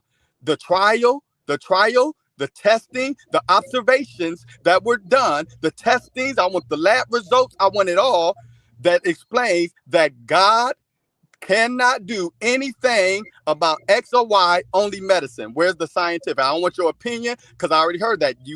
I think it was your opinion when you said it. I heard your view. Now I'm simply asking, take me to the source that says it. Take me to the scientific data where I can research it for myself. Yeah, you just misconstrued what I said. What I said was that science is the only thing that produces evidence-based medicine that could potentially do something about birth defects and things of that nature. And I talked about how third world countries have higher levels of disease and birth defects than the United States. And this is based off of evidence-based medicine. That's what I said. And I didn't say that science could fix everything. I never said that. Right? Okay, now wait. Okay, now listen. We know that. Now listen. Everybody who's on here, Seaside, this is why you should stop playing with me. Because number one, everybody on here know don't stutter. And so when you start stuttering, that's because you caught up. Number two, and you know I love you, but you know this how the game go when y'all try to play us. Now it's on. So number one, y'all know don't stutter, and he just stuttered. Number two, everybody heard him say what God can't do. I never said you said science could fix everything. I said you said only medicine can do something about X or Y. God can't do nothing about X or Y pertaining to deformity. And when I just asked you to show me the scientific data, you couldn't show it. So that is the problem with the setup that y'all thought y'all had. Y'all thought y'all was going to come up here and try to use science over God, but now you are just proving to us that your science cannot test God, but yet you're making absolute statements about God. So science ain't the place for you to even be having a God conversation. Science ain't the place for you to be having a theological conversation, because your evidence-based science can't test the God you talking about. That's number one. So when I asked you to produce me the scientific data, since you spoke about God in the absolute sense, I want everybody to understand when Ankh had the floor, he didn't produce me source. And this is source up or shut up. Number two, Sai, your question is crazy like Nepal said it was. See, why you even made me get like this, Sai? Because number one, you are talking about a God, then won't let us use our reasoning for choosing God. So when Nepal says God, then you go talk about a cell phone. But if you're talking about the God she's talking about, or if you're talking about the God I'm talking about, the God of the Bible, then you can't use a cell phone. You can't use a microwave.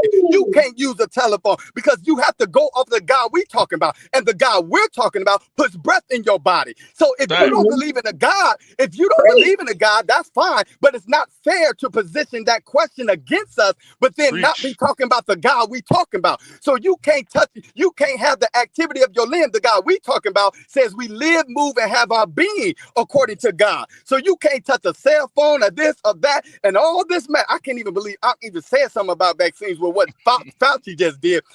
Medicine and all these things are so good that people is pleading the fifth. Number two, you talking about a cell phone. What are you talking about? We talking about life. Of course I'm going to choose God every day of the week, day, month, whatever. I'm choosing hold on. I'm choosing God over death. Why would I choose God over death? Because if we talking about the God I serve, then death is not the end. Science has no answer for what happens after death. That science cannot be in these conversations. So no, you played Aunt. You played Aunt. My bad, Aunt. But sa.neter played you when he tried to bring you into a conversation where your data don't mean jack crap. Don't talk to me about God and then be talking to me about science when you can't observe that. Science is the study of nature, not the study of God. God is too high for your microscope to test him, and your labs ain't big enough to test him. Sorry, Sa. This ain't the conversation you want to do that in, bro. Now, again, if you wanna begin to ask questions and then rule out everything about our God, then why are you even asking us about our God? You cannot ask us about our God, then rule out our God and try to make the cell phone powerful. We don't live by a cell phone. We use a cell phone. So you can't throw our God out, but then make everything that's tangible in this world the most powerful thing. It don't work like that. If you're going to bring people to the panel, ask their positions, and they give their reasonings, you must accept that is based off what their belief is. You can't throw that out. You already know the answer to the question. All right. So you ain't gonna make them answer the question? No. I answered it. I said I would choose God every day of the week. I said I would choose God every day of the week. All right, listen, man. All of that was just a lot of fluff. Yeah, I know. That's all that really was. I got to go to Apostle, and then I got you, Apostle. That's called running, son. I just want as much time as you gave the Reverend Baptist preacher. That's exactly what it's called, y'all. It's called running. Hey, Sa, I'm gonna listen in, but I gotta hit. Hey, hold on. Wait, Sa, let me say this. Sa, let me say this. Just because Ankh is my man, and out of respect to him, Sa, you know I gotta go. But Ankh, if you want to have a respond to me, I'll stay. If Sa can go to you real quick, I'll let you respond to me without me jumping off. So don't nobody think I'm running, but I do gotta go. I gotta get Apostle, because I know Apostle gonna say something crazy that Ankh might have to respond to. He's leaving, he said, honey. He's leaving. Gotta go though. So that's why I was trying to let Ankh respond to me if he wanted to. Nepal, please. Ah, man, go ahead, Apostle. All day, man, I choose God because God is the author of science, the creator of science. Without God, there is no science. That's it? That's it. I choose God all day. All right. God is also the author of lying, the author of delusion, the author of deception. All of that and more. Be quiet. Right. Yo. Once you said that's it, Apostle, you can't talk no more, bro. What's wrong with y'all, man? You get to talking when I start talking. Go ahead. You got the floor now, brother. Yeah, I find it real interesting because there's a whole lot of mistakes made. They lying. Because if they get sick the day of tomorrow and fall out, their loved one's gonna call the damn ambulance, which is evidence-based science medicine. They're not gonna stand over and pray as the life leave his body. They're gonna call an ambulance and they're gonna start praying. So we need to stop playing this wild game. And here's a colonizing answer that Pastor Bennett gave. He talked about the one God. Ladies and gentlemen, I just like to bring the evidence that the one God was never first. Homo sapiens emerged in Africa about 350,000 years. We started to find evidence, right, increasing intentional burials and pigmentation and symbolic behavior at about 120,000 years. Still no God. 50 to 40,000 years, right? You get symbolic. Yo, Apostle, please, I'm asking you, you cannot do that, brother. Nobody was doing that. Now you get on and you're starting to do that. You can't talk. You already spoke. Wait till it come back to you. Go ahead, Man, God need to get him. See, God can't even stop that man from talking. So in about 50,000 years, we talk about symbolic culture, right? Now you can start to see in the quote-unquote archaeological record, you can see figurines and cave art, elaborate burial practices, ritual-looking objects, religious and supernatural interpretations are becoming plausible at about 50 to 40,000 years, but there's still no one God. Now, when you come to Jebel Tepe, right, large-scale communal rituals Okay, religious ideas is starting to develop alongside agriculture and permanent settlements. Now, about 4,000, 3,000 BCE, there's cities in Mesopotamia and Egypt, right? These names of gods are written in the text. I said the gods. Still no evidence of just one God. It's the gods, right? Around 4,000 to 3,000 BCE. Now around 1350 BCE, we get Akhenaten, and he talks about the one God, the sun. But then this cult disappears. Now around the first millennium BCE, you get the Israelite religion start to develop. That's 1000 BCE, it starts to develop. It gets to be increasingly worship of Yahweh over time.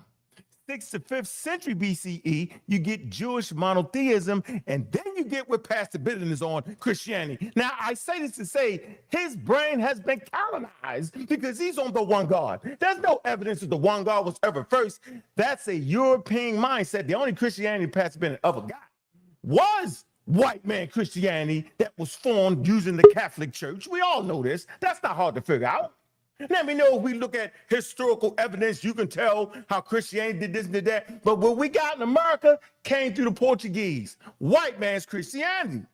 Reading white man's language. When I say this, I mean this.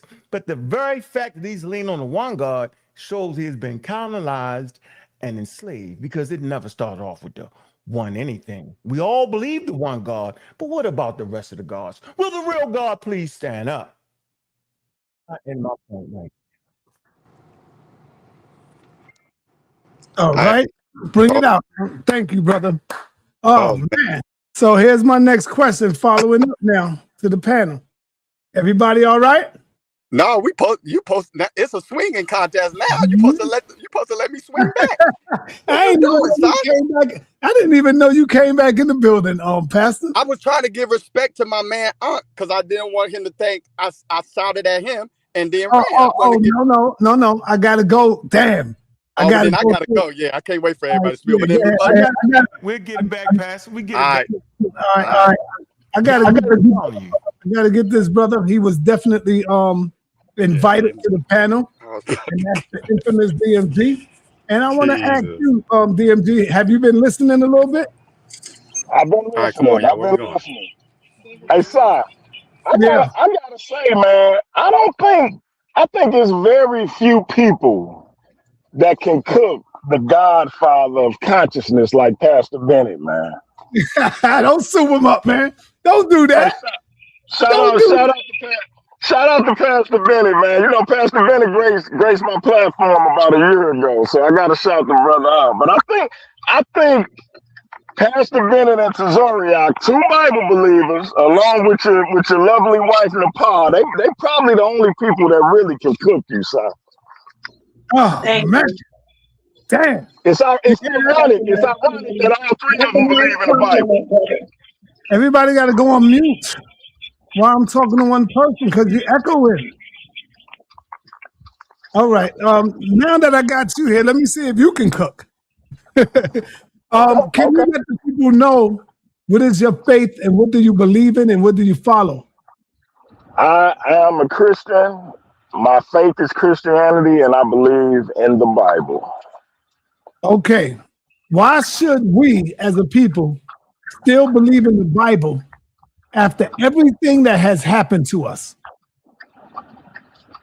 I mean, that's easy because after everything that has happened to us, if we're going off our history, in particular in this country, our ancestors used the Bible, literally used the Bible to empower themselves and push themselves forward in power. Starting with slavery, whether you go back to the invisible institution, all up into after slavery, all the way up to the civil rights movement. Why wouldn't you use that same blueprint today? So when you say all that we've been through, what did our ancestors use? See, we put so much emphasis, like you got people literally saying they pray to their ancestors and they venerate their ancestors. So then why you don't believe what your ancestors believe? Why you don't follow what your ancestors followed? Because your ancestors literally gave you a blueprint to follow. from the time we got here up until now that works, that literally. I think it's because our ancestors died believing that God would one day come help them, that God would one day come free them, that God would one day make sure that their bills and everything is paid. So our ancestors have always believed in the God. And so that's why in today's society, in today's world, that's why I asked the question, should we still believe in God after everything that has happened to us? Now, number one, I'm going to bring this to the panel. We all know that God condones lying. We know that God sends down delusions. He misused people. We know that God deceives people, right? We know that God is smooth with his deception of voice, the way he get people, right? Now, do we all agree with those things that I said? 1, 2, 3, 4. 5, delusion, deception, deceive. Do we all agree that God do those things? Starting with you, DMG. Well, it depends on what context. I'm a beast with this, man. I'm telling you, man. No, I think you take it. You might be taking some things out of context. So you would have to give me. You would have to give me the scripture that you're talking about, because hold on. We know God use, like, I don't get up here and make it seem like God is this passive and non-aggressive. God tell you he a man of war.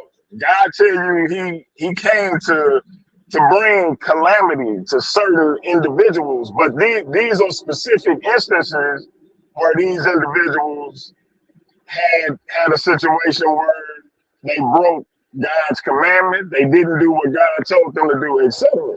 So I would need the context of the situation that you're talking about. But I'm not up here to act like God don't handle all family business. God can on at the end of the Godfather. All right, here we go, DMG. Jeremiah 20, verse 7. God deceives people. Oh Lord, you have deceived me, and I was deceived. You are stronger than I, and you have what? Prevailed, and you still deceive me. That's Jeremiah 20, verse 7. Let's go on. Ezekiel 14, verse 9. And the prophet is deceived and speak words. That's right there. Ezekiel 14, verse 9. Right? Let's go to 1 Kings 22, 22, 23.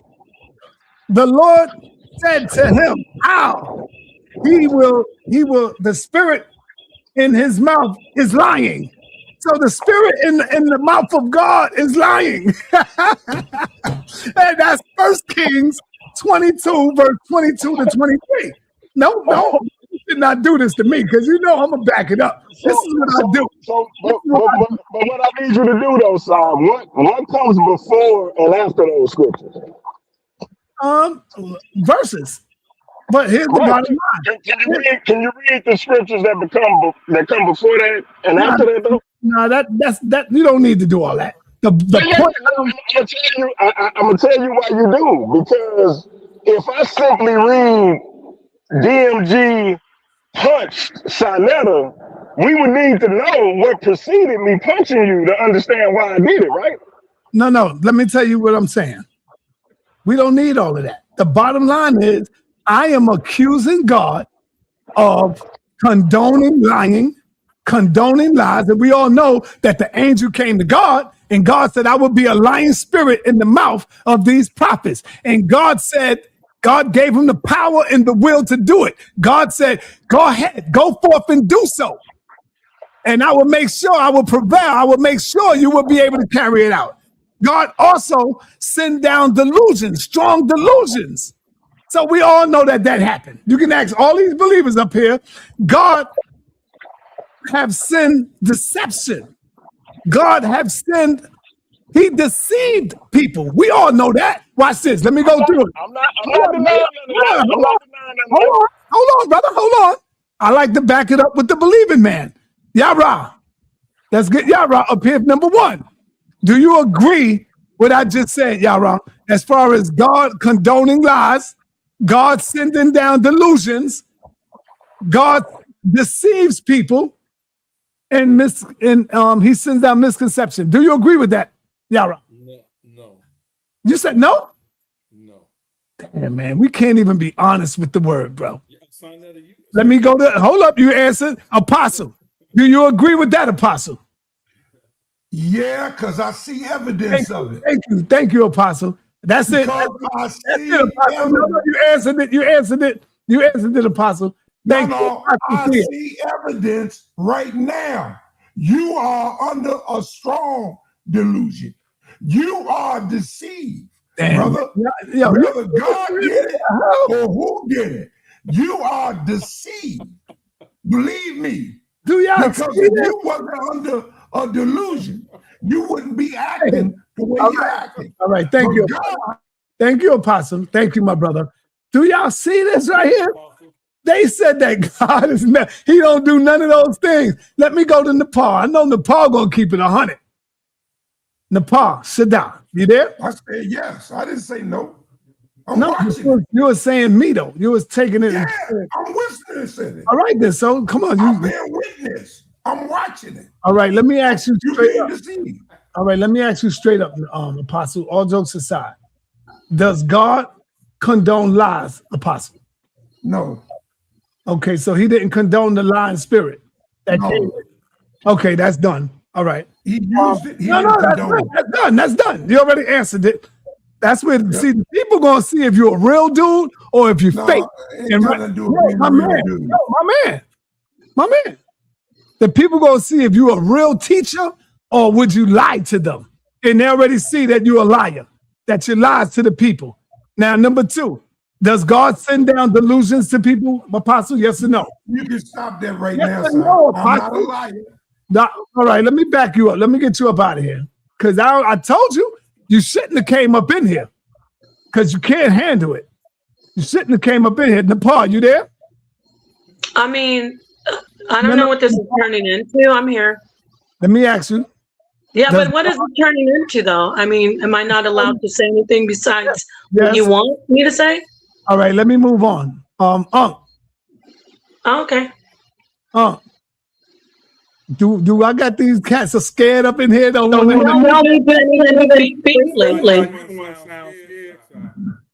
Yeah, they mad. You beat them up with their own comic books.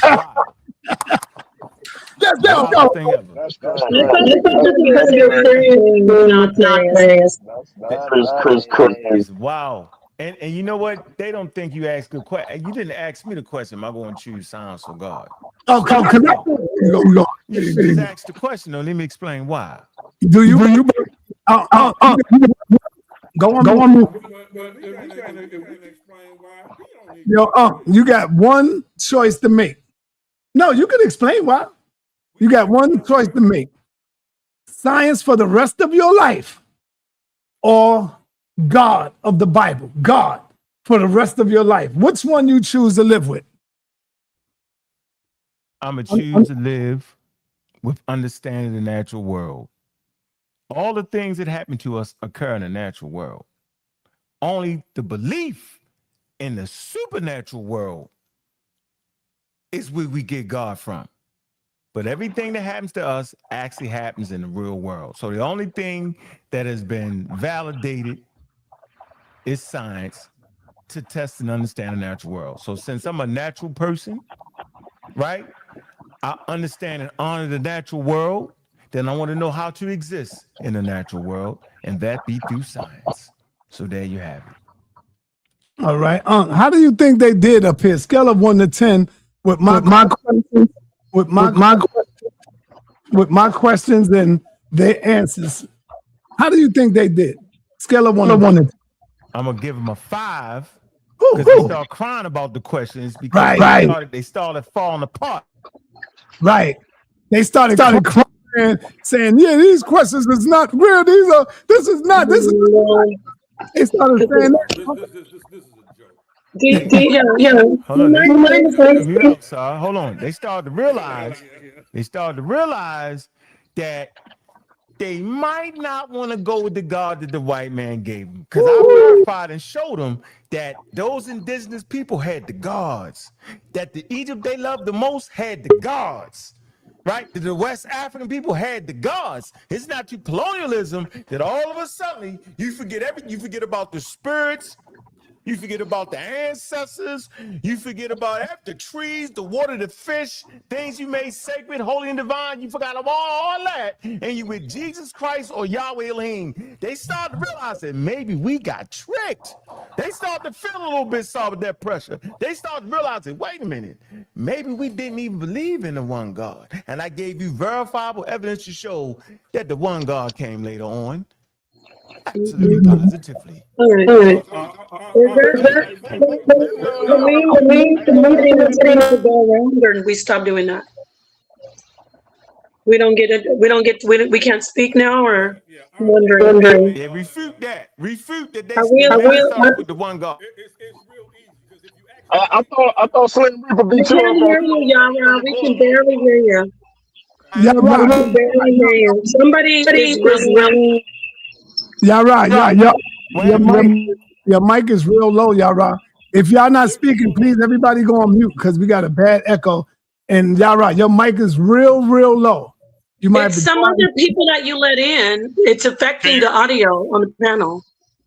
Yeah, So can you hear everybody me now? needs to mute in. hold on, what DMG say? What you say, DMG? I say I thought Slim Reaper beat you up on that in the bar. Didn't Slim Reaper show you Christianity being in Africa before colonialism? Hey, everybody, Paul, I can't hear you. If you're not, can y'all mute? No, go on mute. I was on mute. All right, come on, stay on mute till I call on y'all to come out. All right, go ahead.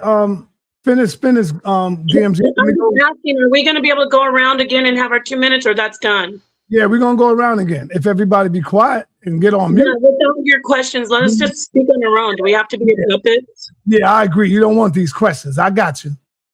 No problem. Because I didn't want to do cartoons. I thought we were going to do something real today. I didn't know we was doing cartoons. I thought I was giving you questions that you should be able to knock out the park.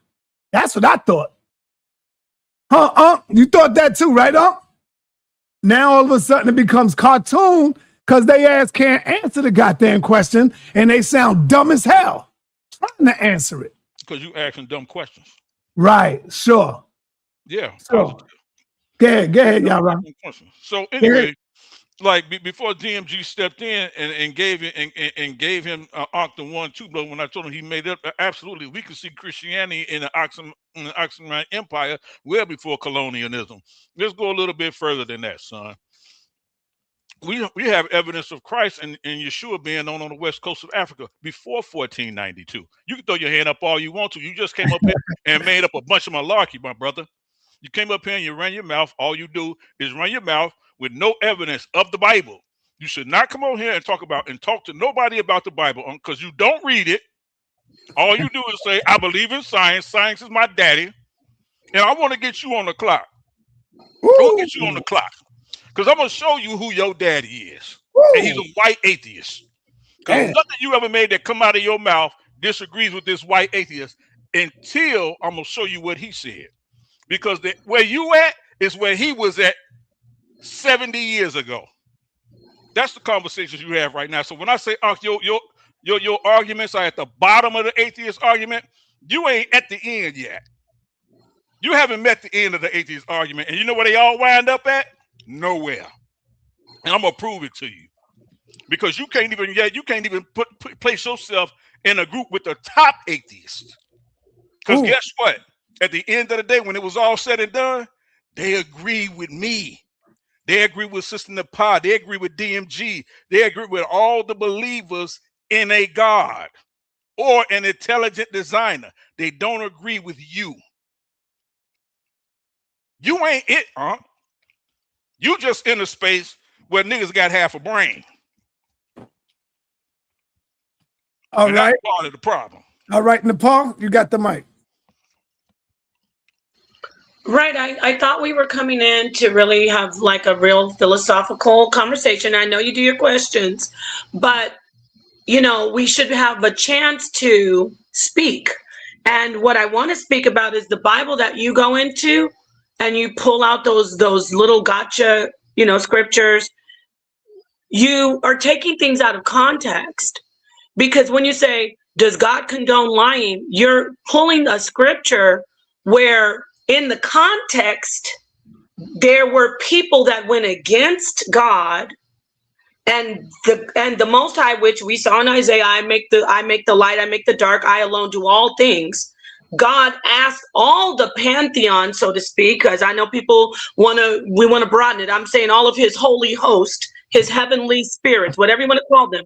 He asked the lying spirit, go down there, or yes, you go and be in that person, because God, that's proof that God does everything. So when you say, does God lie? And it's getting exhausting. Like, we already know that the basic of the Bible says, don't be a liar. It says, be honest. Like a kindergartner, if you say, is the Bible about God lying to people? People say no. For the most part, even though I don't believe it, it's about people being good and not lying. So when you come in and keep saying, but doesn't it say God lied right here? You have to be able to, if you're going to so-called teach, then show people the context of the actual literature. But if you want to just make a bunch of Bible haters, and I'm not talking about Brother Ankh, I'm talking about the chat mostly, bunch of Bible haters feel good, then, keep on bringing up strong faith believers, people who are solid, who do research, bring us up here and get your rocks off. But if you really want to have a real conversation about the literature, about the base of the teachings of the Bible, that's great. That's all I wanted to say. Thank you. All right. Let me say this. It's quite obvious that, and I didn't cut you off, Nepal. I'll let you say what you want to say. It's quite obvious that Nepal really don't believe in what she believe in, that what she say she do. Number one, I'm going to ask you a question. Let me see who I'm going to ask, because Yara be bold. Let me ask Yara. Yara.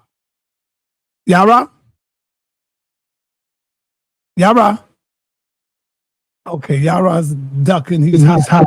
Yeah, because he talked crazy and he ran. Yeah, hold on. Let me go to you, DMG. Does it say or do it or it don't say, DMG, that a lion spirit came to God? And the lion spirit told God that he was going to go down and be a lion spirit in the mouth of these prophets. Did he say that? And did God say, go forth and do so? Did that happen? Yeah, if you can allow me. No. Just for a second. I just need 10 seconds. 10 seconds. Listen, because when y'all do that, I don't need you. I don't need you, DMS. I don't need you, brother, to give us a reason why or tell us your understanding why, brother. No, it's not my understanding, though. All right, give you the minute. Go ahead. Everything come with context. You've been in the street. I'm just gonna give this analogy. Let's say Unc your right hand man, or one of your right hand men. You got people, when you're a boss, or under boss, whatever the case may be. You got people who put their hands in the dirt so yours can stay clean. Same situation. God didn't have to tell a lie. That's why Nepal explained it perfectly. All right. That's why I said I don't need you to explain, because the question that I asked you don't need an explanation. It don't need your interpretation. All I asked you, did the angel come to God? I don't care why he did it, how he did it. I said, did an angel come to God and tell God himself that I am going to be a lion spirit in the mouth of these prophets? And God's response was, go forth and do so. That's all I asked you. Did that happen? DMG? That happened. Thank you. That's all I got. That's all it is. And so now, do I have a right to ask the question, does God condone lying? Do I have a right to ask that question, being that I could read that in the Bible? Is that a trap question or no? From their spirit or from us? Brother, brother, does it matter? Does God condone lying? Yes.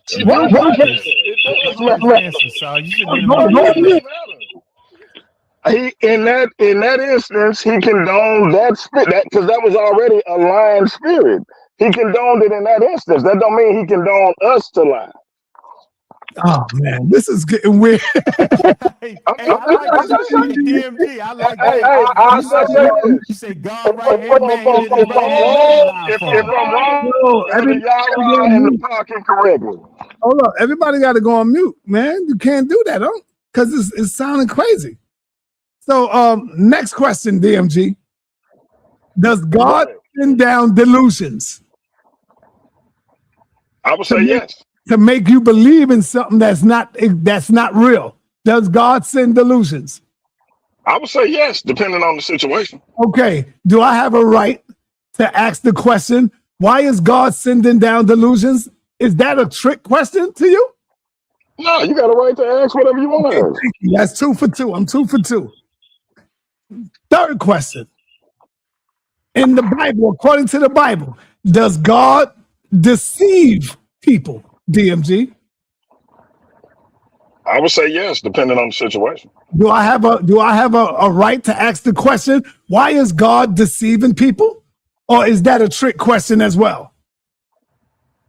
100%. You got a right to ask whatever question you want to ask. But the questions I asked, I was told that this is trick questions. I was told that these are not real questions. These are cartoon questions. It's only cartoon to those who really can't answer this question, or who's, how would I say, is a little upset that I'm pulling this and I'm showing them that either you're going to go against God on this, or you're going to lie and say, no, God don't do that. And Moses, I don't need you to show no signs today, Moses. Well, remember I asked. You see, you running. sa.neter, you running. You don't want no slides shown because your questions are stupid and you not asking the questions like a Pan-African should. That's why you don't want me to, that's why you don't want me to ever show no slides, because my stuff be blowing y'all stuff out the water. You not dealing with this topic the correct way, bro.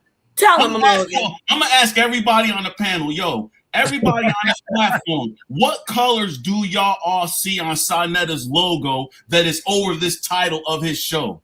Look at the colors on his logo, and then look at the title of his show. Do y'all not see the Marcus Garvey colors and the African colors, red, black, and green? Y'all see those colors, right? Don't act like y'all don't see red, black, and green on sa.neter. sa.neter has ancient African name written across the continent of Africa. But when he come on here, he be dealing with this God subject the way that the white man been teaching y'all. He don't deal with the God subject like the people over in Africa would deal with it. His questions to y'all is fugazi. sa.neter, ask me them questions. Ask me the questions, all the questions about God. You don't even have to, you can show the slides when people think that I'm just capping. Cause I got I come with the sources. I come with the experts. But ask the questions and I'm gonna respond to the questions the way that a Pan-African is supposed to respond to those questions. Cause you shouldn't be asking the questions the way that you asking them, but ask me those questions, bro. Ask me the questions you asked Nepal. Come on, man. Don't be silent. Because you know doggone well that the way that you dealing with this topic of God is based on the way that the white man taught y'all. The white man taught y'all that God is the invisible man. The white man don't teach you that the biblical God is those people in the first civilization in between Genesis chapter 2, 13 and 14 territory where Naphtali, Cush, Nubia, where those empires was. Those were the gods. I come out here all the time telling y'all that God is an invisible man, it's indivisible. It is a council that once existed in the first civilization. So when you ask that question, why does God send delusions down? But look at when that scripture is written. It's written during the time of Rome. I shall send them strong delusions that they may believe a lie. How do you know that those were not black people that were sending strong delusions or lies to the black people that was under Roman rule, so that they will believe in the lie of we should follow the Romans, that the Romans are the leaders that we should follow? Like how we have here in America today. We got house niggas that's making us believe in America instead of wanting to go build our own kingdom in Africa. We got niggas this sending us strong delusions now. Why we got FBI agents sending us strong delusions? That's the question I want to ask. Because that's the question that you should be asking. This Bible is cyclical in nature, y'all. It's showing y'all some stuff that happened in the African territory, but y'all don't see that because they keep teaching y'all this Greek mythology that been taught to y'all in all of these religions. sa.neter, God, and Allah. Where do those words originate from? Do they originate here in America, or do they originate over in that East African territory? Because from what I understand, Allah is an Arabic way of saying God. And my understanding of God, according to those people in East Africa, it says in that definition that the professor James Strong has shown everybody in his dictionary, it says judges and magistrates. So that's what Allah is. Allah and God is the same people that was ruling that first civilization in East Africa, bro. And when you talk about that scripture, it says in the Bible, God, it says, it repenteth me that I have made God on earth. But if you understand what God was, well, let me finish. I'm gonna land. You got minutes of fame, brother. You got your 6 minutes of fame. You're good. They love you, man. They love you, man. Let me get my closing marks in, bro. All right. Go ahead. I want before I say. Look, man, I appreciate the conversation. It was great. And matter of fact, you was actually helping out the guy who was just talking, because you was basically talking about European religion. Because what else was Christianity but European? Brought to Africa, West Africa, by the damn Portuguese. Ain't nobody never proved past that. Don't find me one cross, a lone settler fell his way anyway. We're not talking about that. We need some churches. We need some clans, except that's what we need. It's Portuguese, who is a white person. It's the only Christianity we learned. All right? Point blank. Right? That's why I hit them with the belief. They believe in a God. That clearly shows colonization. Right, wrong, or indifferent. They have been colonized to accept the one God. What's the one God they accept? They either going to accept Allah, right? Or Yahweh, like Captain Zaryak, or Jesus Christ. They're going to accept that. The thing that's funny to me is, whatever happened to the gods? That's the conversation too. Where's the gods? And you know why they don't talk about the gods? Because they have been colonized. So you actually helping Moses. You was not talking about African gods. You talked about the colonizing forces that was in Christianity was colonizing. Who you talking about? Who, Mozzie? Who was Moses? Huh? Who was helping Moses? You was helping him out. Because you never was talking about the things that he's talking about. He's talking about Africa and all that. You was helping him out, ain't he? He's so wild with it, he don't even know. Matter of fact, everybody's so wild, they are not understanding what colonization did. Colonization, they are not understanding what religion is. Religion is a social cultural system, and they all accept the social cultural systems of those who oppress them. I ain't tripping off of it. I get it. But the way they believe like white folks. The Egyptians didn't believe like that. That's why I fought so hard, right? The Egyptians had a myriad of beliefs. Indigenous people, they wasn't the one God people. And the only people trying to play this one God, right, is the people trying to superimpose European belief systems on indigenous people. With the one God, where all of a sudden the one God take precedent of everybody. Yara running his mouth, talking about I'm the white man. You believe like a white man, Yara. 100% white man. Tazariak get upset, but he believe in Yahoo or Yahoo energy drink. It's unbelievable how they doing it. Nobody cares about traditional Africa. Nobody cares about the gods. I do. See, they come from the gods. See, we come from the gods. You get it? Like we come from a place where they believed in the gods, or they believed in the river and the ocean, and it's called animism. It's called voodoo. That's the gods, you know. So at the end of the day, look, man, they be hating on me because I don't believe the way they want me to believe, and they believe like colonizers. And then make the mistake in calling science white. How ridiculous is that? Science is a human endeavor. What do you think about Moses 777 belief on how he tried to take everything to Africa? I don't do that. I'm saying Moses, he's wild. That's all I can say. He's extra wild. He want to be with Africa, but he's not. But he's superimposing once again. None of these people on this panel, except one, can actually accept traditional African social spiritual systems. They're all running 100 miles an hour away from it. Cat. He is, because he's talking about the one God too. No, I'm not. I'm coming on here. You cut me off. Anyway, look, I'm out of here, man. All right. It was a good one. I wish you wouldn't leave. Hold on. Jen, See what he thought about it. remember I told you about speaking out like that? I told Well, you. hell, about I've been speaking here the out. whole time. I ain't said Yeah, nothing. well, I'm getting ready. Now I'm opening it up. You got to wait. I'm going to call on you. So now go ahead, Pastor Bennett. You said I could go, sir? Yeah, hey, take those things down, Morpheus. Take that nonsense down. Go ahead, Pastor Bennett. You good? Can y'all Yep. hear me? Yeah, it's on you. Okay, my wife told me I have 5 minutes because I can't believe y'all let Aunt get away with this. You So, got the floor. okay. So number one, we're not gonna let Aunt do the okie doke.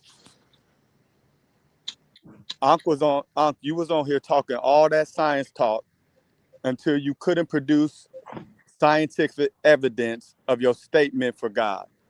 And then you went to the God talk. So when to the ignorant, you sound smart.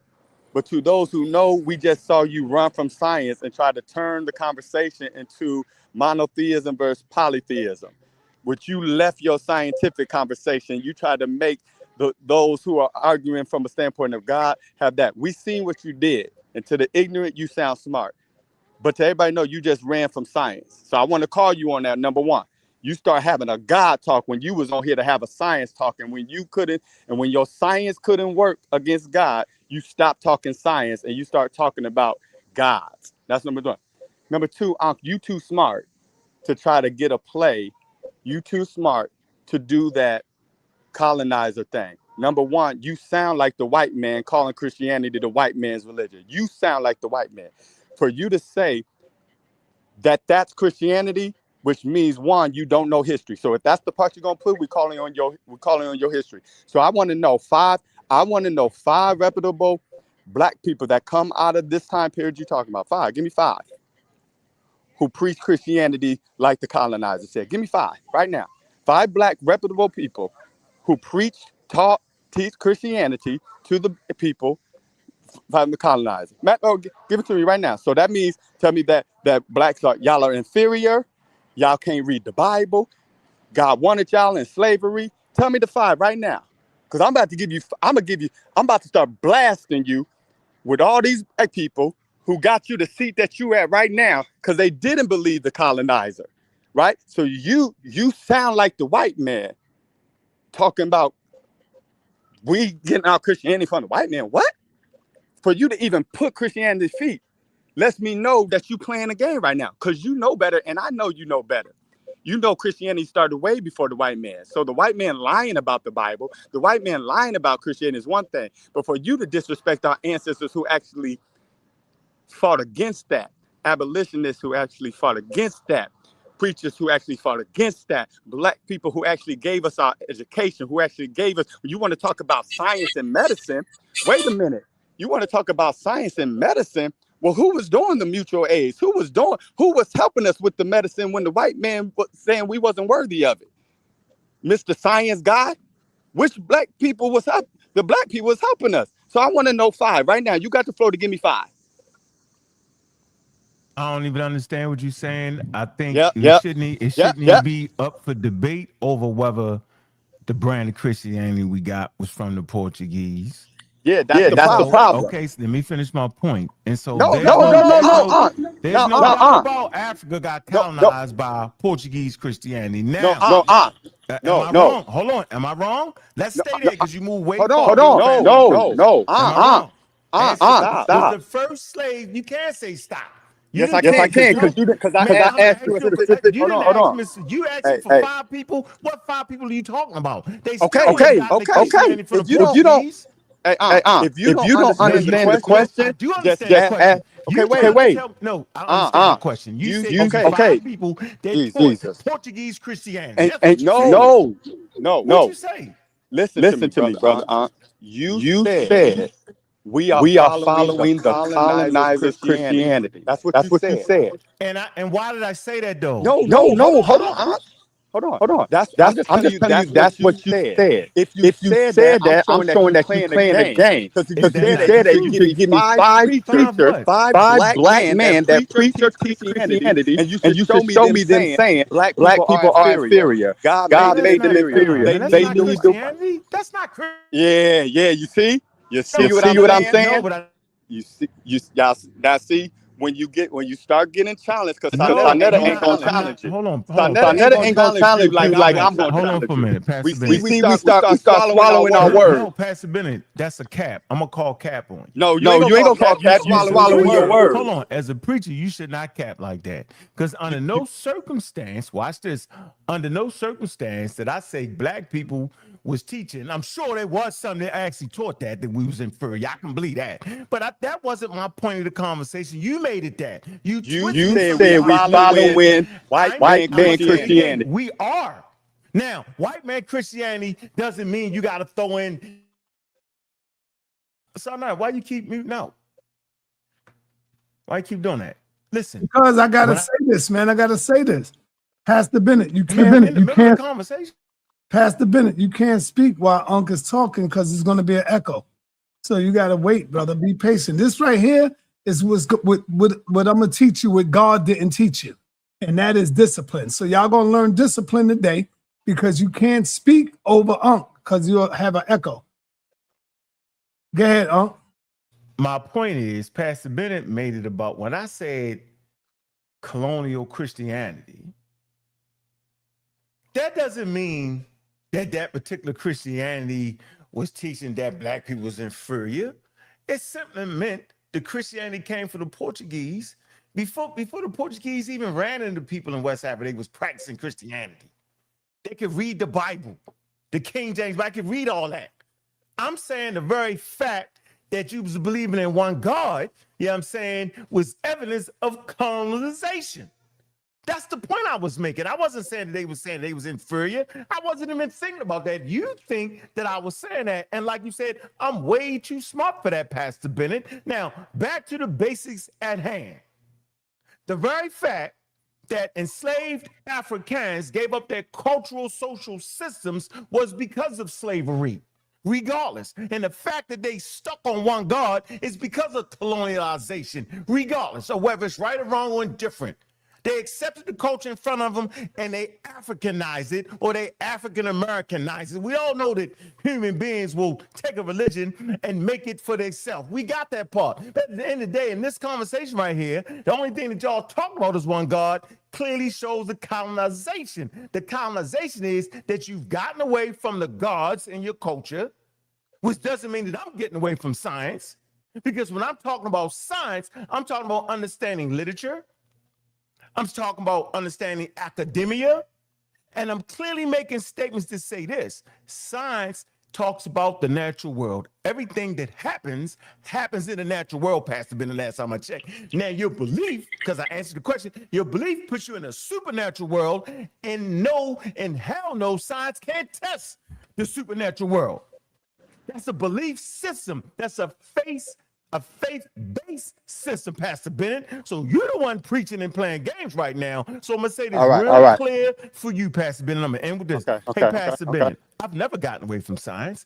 And it's clear that God ain't cured nobody. Because if God cured somebody, then the gods didn't do it. I can argue that the gods did it. No, but you're going to argue that Jesus Christ did it. See, that's the difference here.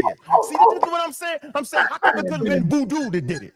How come the ancestral spirits inside of the people do it? How come that? Why you got Jesus Christ doing it? See, that's my argument against you. I said it was the gods then, or voodoo that did it. How about that, man? So without all that, no, stop. How you spank a pastor, Stop, be quiet. That's how you spank a pastor. Why it's gotta be Jesus though? Why couldn't it be voodoo? See what I'm saying? Hey, hold on. Stop. Whoever if you gonna mute me, go ahead. Mute me, I get up. Right. Nah, you got it. Because I got Nepal coming up next, and then I see Genesis there. Yeah. So go ahead, Pastor. Yeah, no, he's muting you. sa.neter's the only one that's muting people. I know. I'm the only one that's doing it. I just didn't want you to think anybody else was muting you, like me. No, I know. Hey, okay. I did it. I know how the game go. Don't worry about that. Sa gotta protect him because he already know he looking crazy. So here was what I'm gonna do. Y'all play these games. Everybody heard Ankh talking that God talking God because he left talking science when he couldn't. Now everybody, see, I didn't gotta yell now because this is why I'm gonna stay calm, Ankh, and just call you on bluff. Thank you for admitting what I said 30 minutes ago, that science can't test the supernatural. Did y'all just hear that come out of that man's mouth? So like I said, Sa, stop bringing a dude that only want to talk about science to a theological conversation about the study of God and about God, because he just said that science can't test the supernatural. Done deal. You just blew that because you just said that out of your own mouth. Stop bringing him to these type of conversations. If he just want to talk about the natural things in the world, then he can't be in this conversation. You got an atheist who believes that order and everything else and intelligence came out of nowhere, out of nothing, and all these things just evolution. Matter of fact, his savior is a white racist who believes that human beings came out of a water from a fish. That's what this man believes. Stop playing these games if we gonna get real. So don't tell me nothing about no God, because you ain't never tested or seen no fish become a human. That's what I know. That's what I do know. Damn. That's number one. You ain't never seen a fish become a human.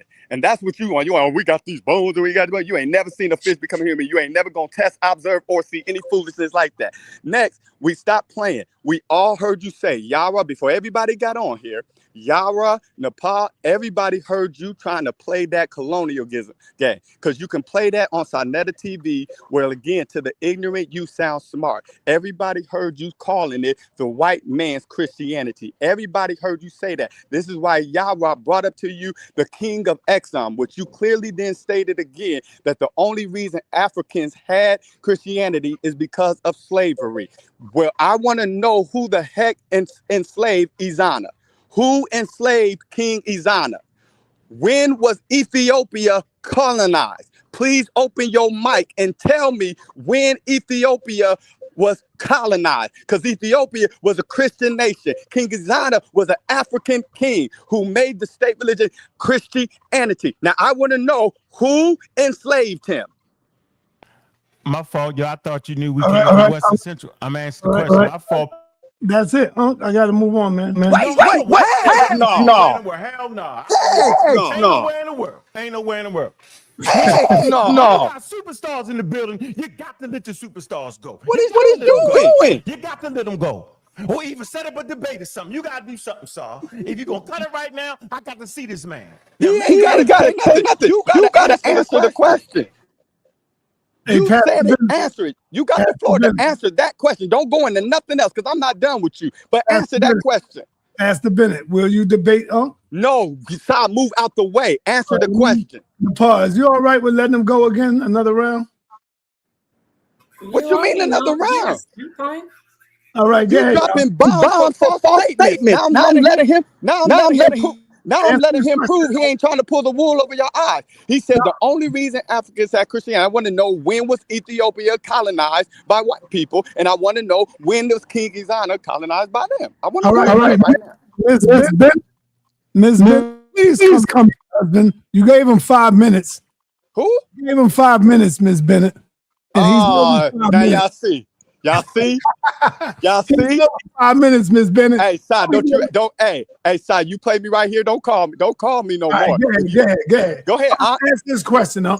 No, because I'm not done with him. Answer the question, All right. See, Pastor Bennett is playing a cruel trick. All right, you're done. We done with it. We done. You done. I'm answering the question. Here's the cruel trick.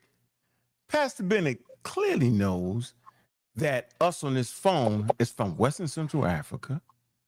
Western Central Africa has absolutely nothing to do with Ethiopia. No matter what y'all say, no matter how you believe it in your heart. Stop muting me. It's over. So, Once so he don't, once again, stop muting me.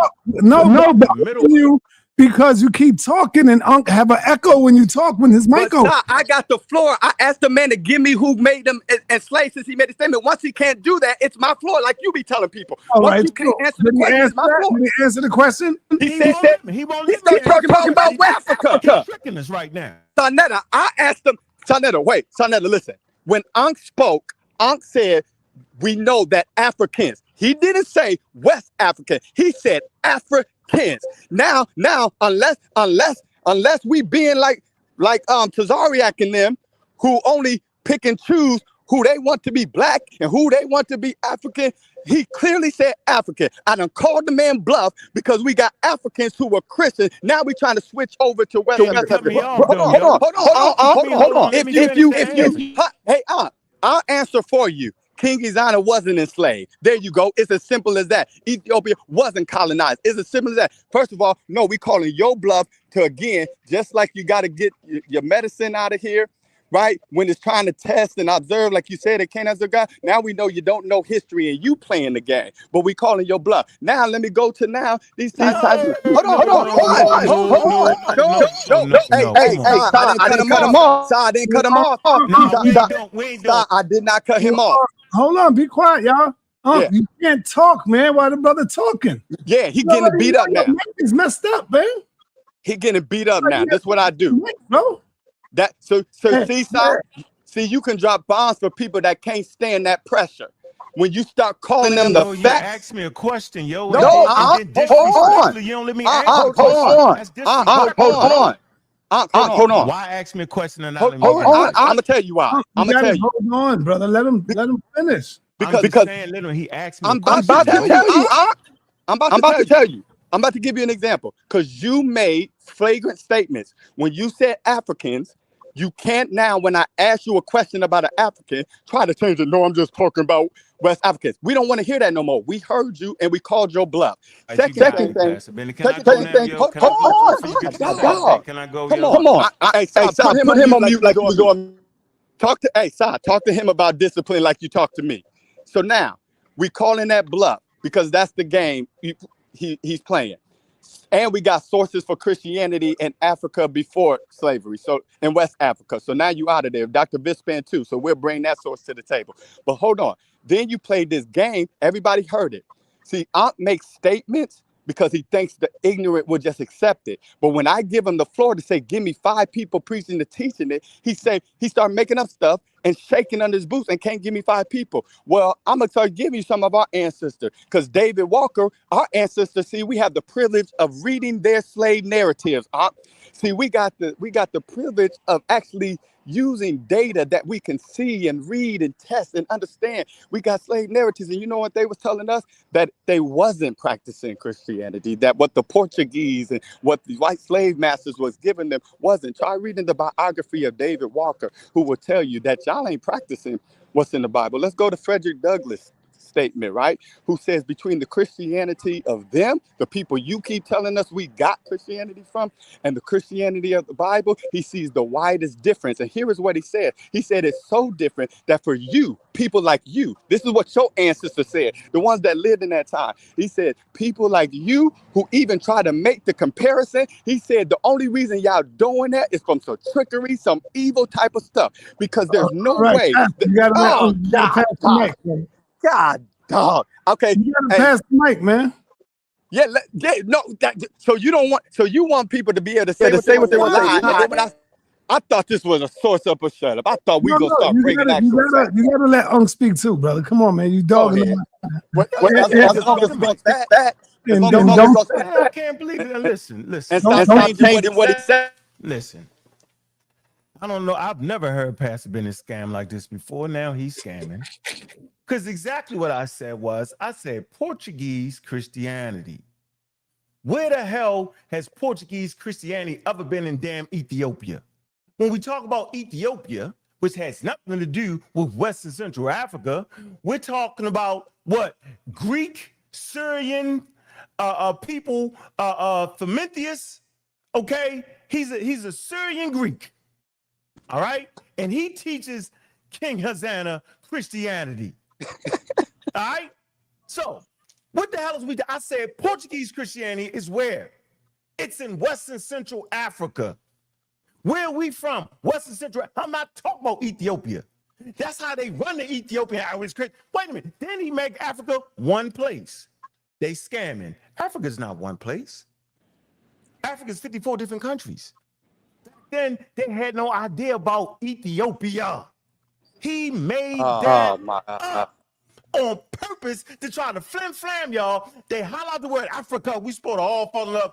Oh, it's Africa. No, bro. We talking about different clans and tribes in Western Central Africa that got Portuguese Christianity. That's what the hell I've been talking about. I said Portuguese. I said nothing about King Hosanna and Prometheus and them. I said nothing about them. You added that in to give us a cushion and a soft landing place to make us feel good. Well, you know they had good. Well, how the hell did King Hosanna get Christianity?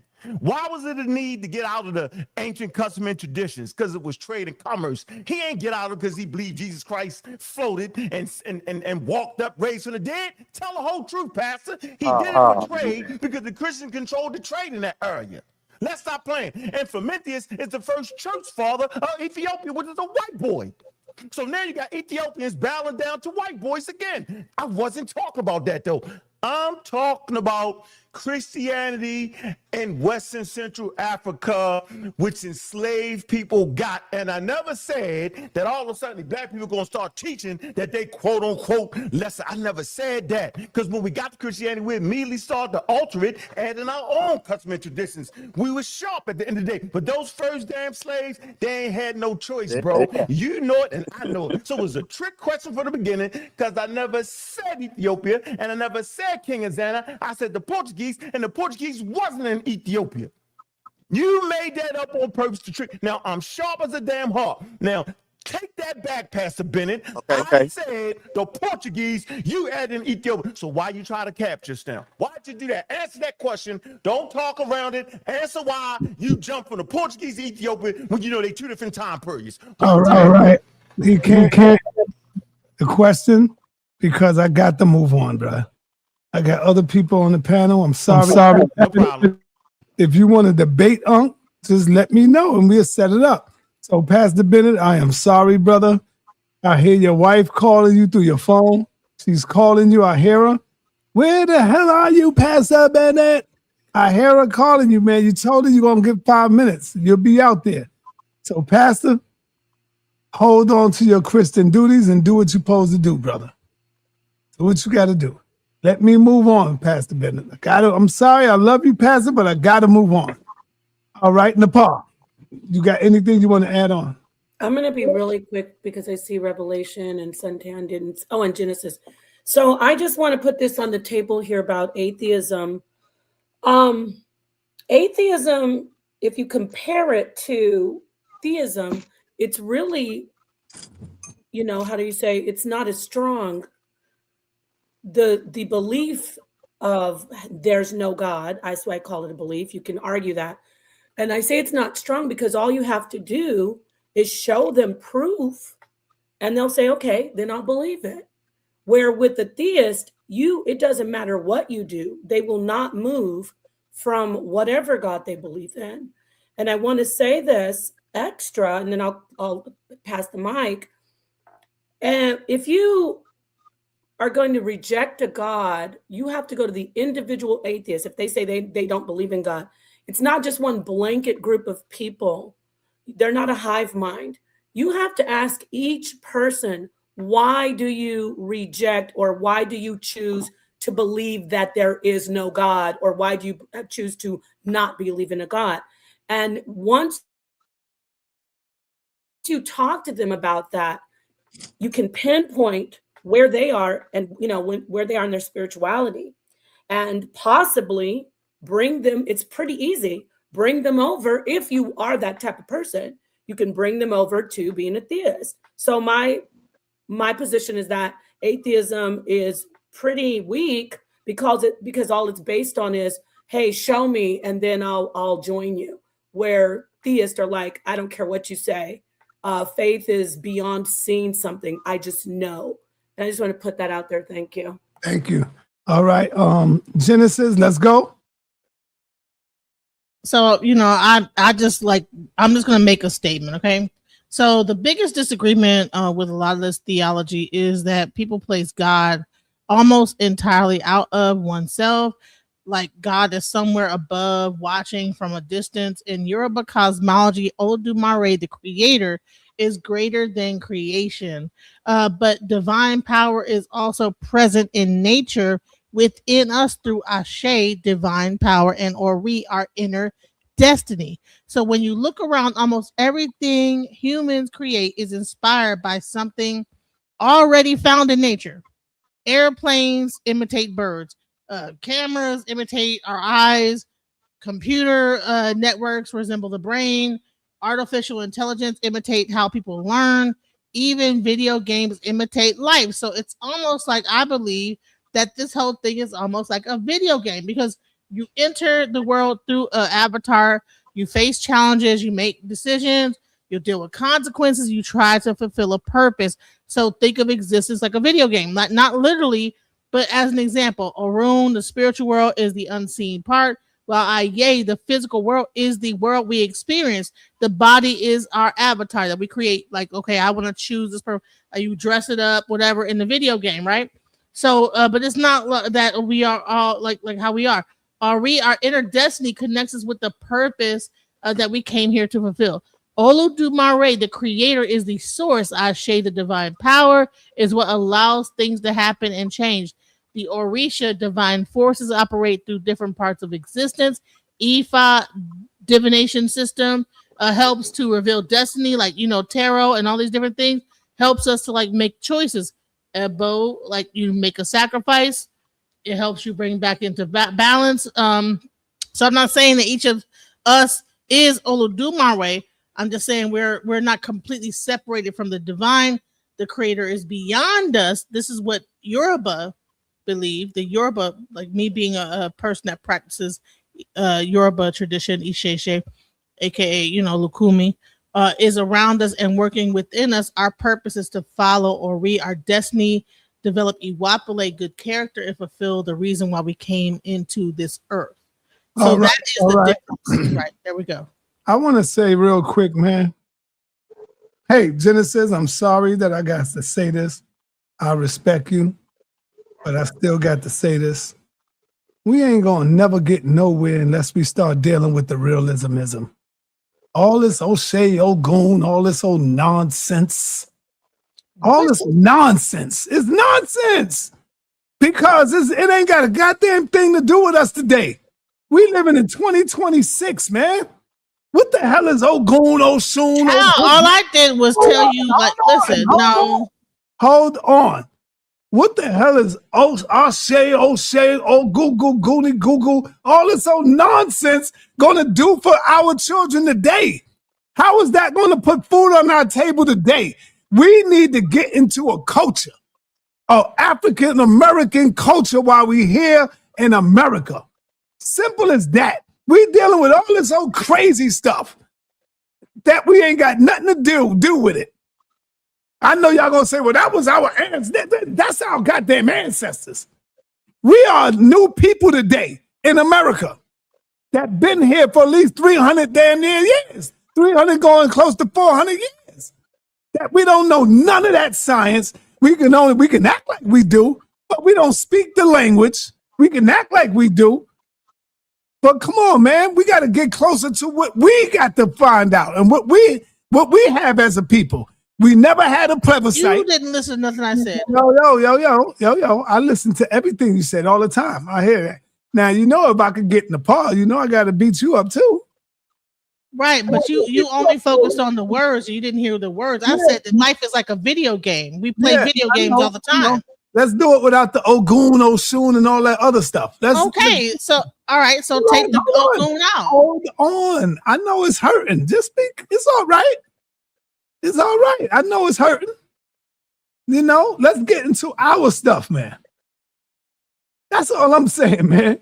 That's all. We got to get into our stuff. I'm going to come back to you. Here come Ashe. But you didn't hear nothing about what I said about how the video game imitates life. I wasn't really trying to hear it. No, because you heard other words, African words, and because I used African words, your brain couldn't process that. Okay, I interpreted the word and I said what the word meant.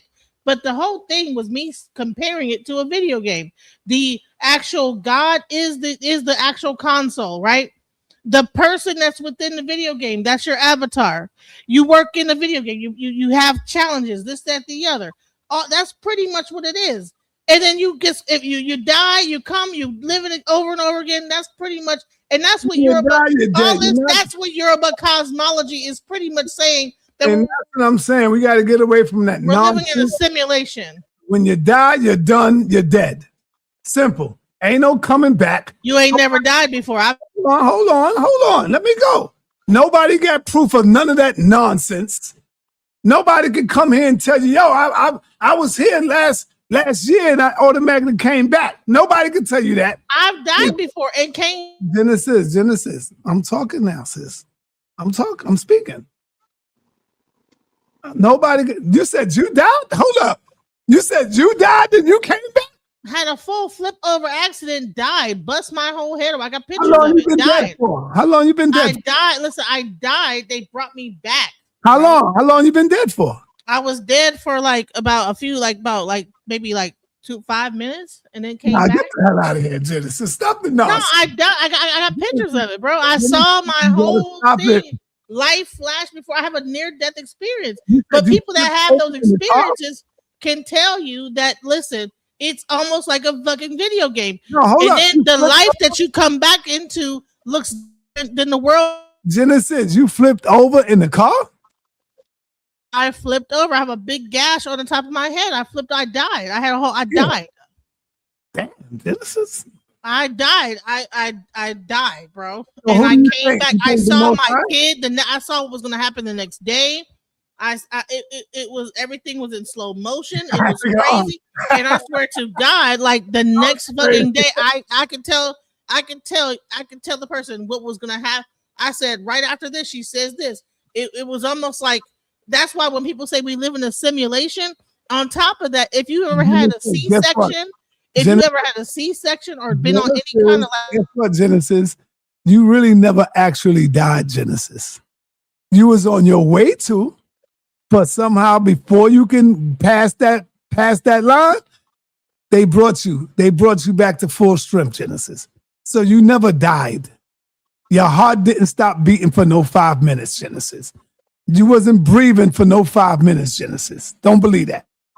Do not believe that. People, they said I died, bro. So I don't know. Maybe the doctors lied. But I died, and then they brought me back.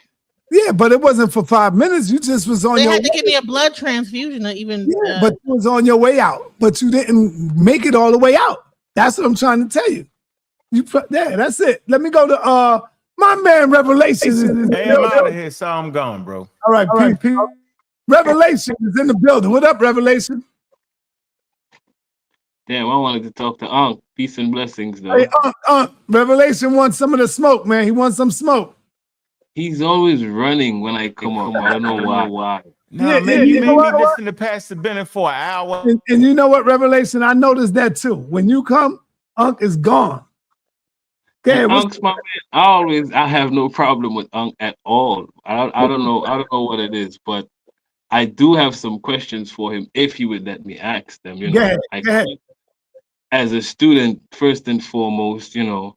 And so you didn't have to be so hard on Genesis, especially seeing that Brother Larry. I'm starting to give tough love now. Because our people, we need tough love, right? Oh, we gotta start giving them tough love on. Brother Larry basically went through the same thing.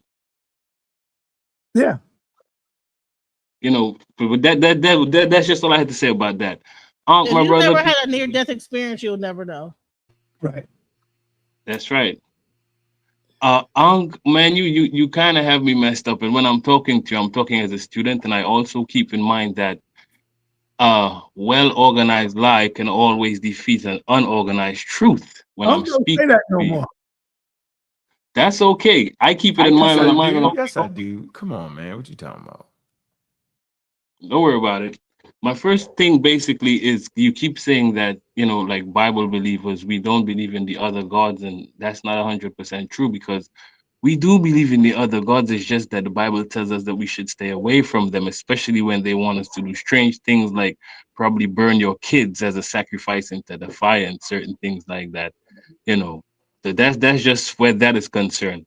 In terms of you saying that us having one God or believing in monotheism makes it that shows that they'll be colonialized. I find that to be kind of crazy considering that the father of monotheism would be Akhenaten. So one of my questions would be, how does it, you know, prove us being colonialized just by believing in monotheism when monotheism was never a white man's belief originally? And then in terms of you and science, you keep separating science and religion.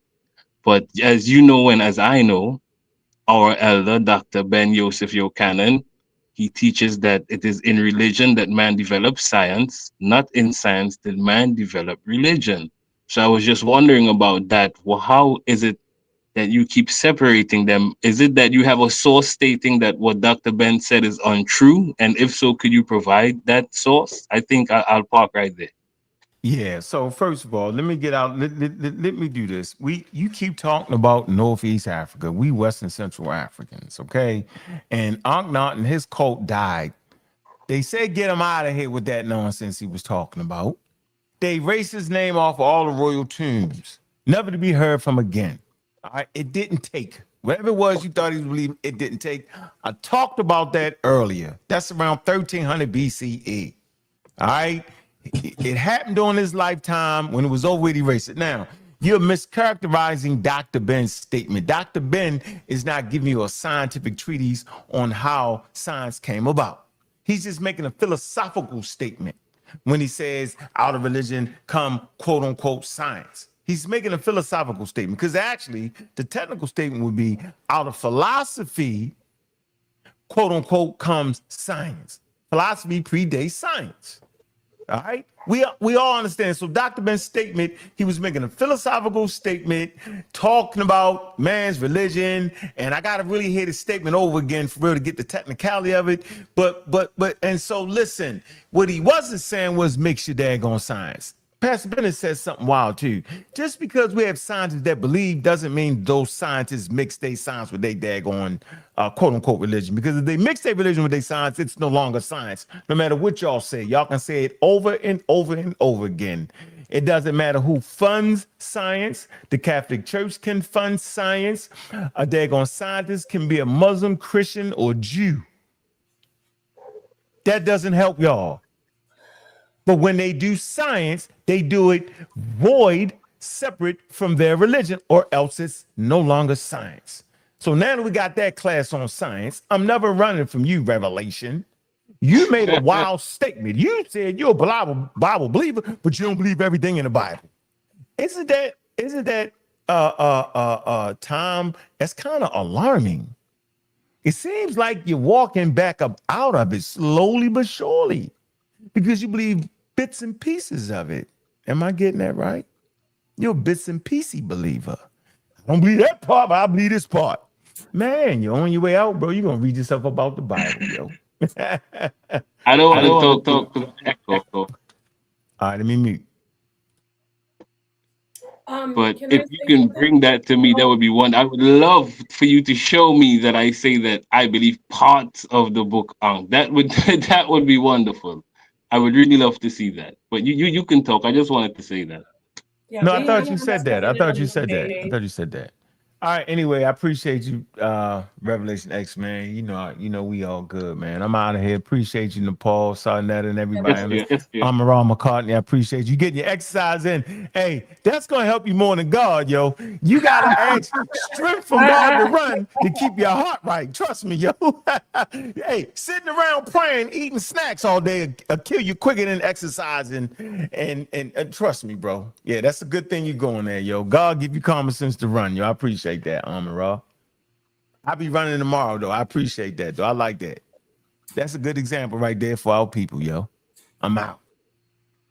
All right. I don't see how he always talking about African spirituality, but never actually addresses what the African spirituality believes in. Brother. Yeah, it's pseudo. It's like the rest of them. They're out of control. And I'm glad you said that, because the African spirit, the African religion system, they gods didn't stop colonial powers neither, did they? They sure didn't. I don't even think they was created to stop colonial powers, was they?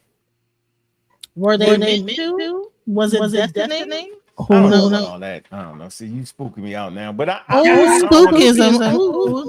Yeah, I don't want to say that.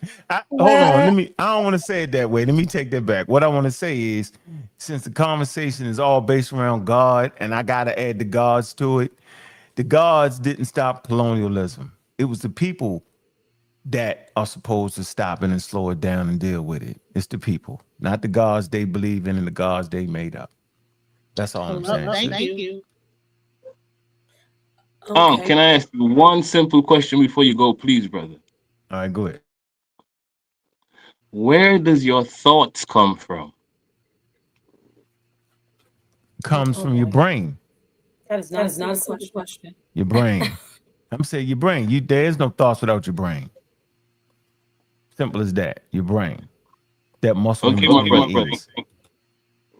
Yes, sir. Well, it might come from Jesus Christ, though, or maybe Oshun or the Bathala. Okay, thank you, Unc. Be sure he didn't say Olodumare though. Olodumare. Go ahead. I want to say it too. I like all. Me personally, I like all the gods. Hey, I got a question for you, man. I got a question. No, I'm not. I'd rather talk to. Let me ask you this question real quick. Nepal or the sister. I'm not dealing with you. Does your brain need oxygen? Just answer that question. No, Jesus Christ brings me. What is the difference between Olodumare and the other gods of Abrahamic religion?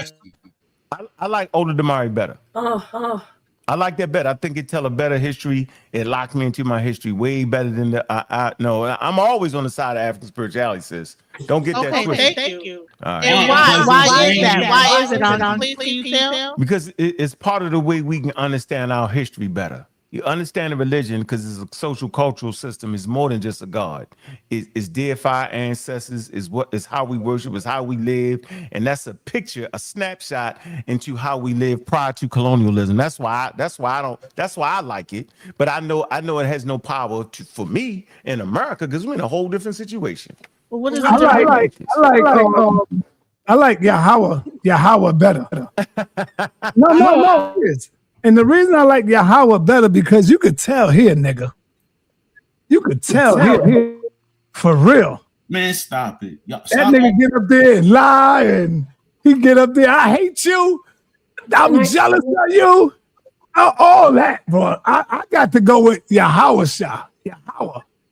What is the difference between Olodumare and all these other deities? Genesis. I've been sitting back and you guys are going way off the road. I want to stay on the road about you saying that you had an NDE, and I'm glad Unc is still here because I brought this up before. Remember what I said earlier about it's easy to change an atheist's mind if they have proof. And when I say proof, they are going to look for something in the natural world, science, right? We know our brother Ankh is, he's science-based. So going to talk about the NDEs and tie that all in, Dr. Bruce Grayson, who I'm holding the book right here. I wanted to look up something about the NDE scale. Dr. Bruce Grayson was an atheist until he, in an actual scientific moment, had an experience with one of his patients who he knows now is a near-death experience, or an after, they died and they so-called came back. So Dr. Bruce Grayson, what he did, he's not a theist now. He's agnostic. He no longer is a materialist and just a strict atheist like he was before, because something happened. He's like, well, I cannot explain this. I'm not going to call it God, though, because being an atheist that he was, he said, I'm a scientist. So he started to examine it from a scientific position, an aspect of science, right? From a scientific perspective. He created the NDE scale, and that is accepted widely in mainstream scientific academia. What am I pointing at? These things that we say we already know with faith, that we accept, like what Genesis says, she has a spiritual system. She knows that it's real. She doesn't require proof like the doubting Thomas. So that's what I'm saying. Being an atheist, it's like a cakewalk for people who want to take the time to proselytize or show you. And so Dr. Bruce Grayson, he is now showing people that there is an afterlife, that there is something beyond the natural world that we observe. And he's bringing that information, Ankh. He's bringing all of that information into the scientific world. So atheists that are science-based like you can look at it and go, oh, wait a minute, hold on. I might have to shift my position. So I just wanted to put that on the table for everybody and let you know that atheism is pretty easy to move around, and you can change their minds very easily. All you got to do is just hold on and get that information about what we now call supernatural and phenomenal. Thank you for letting me Stop their heart.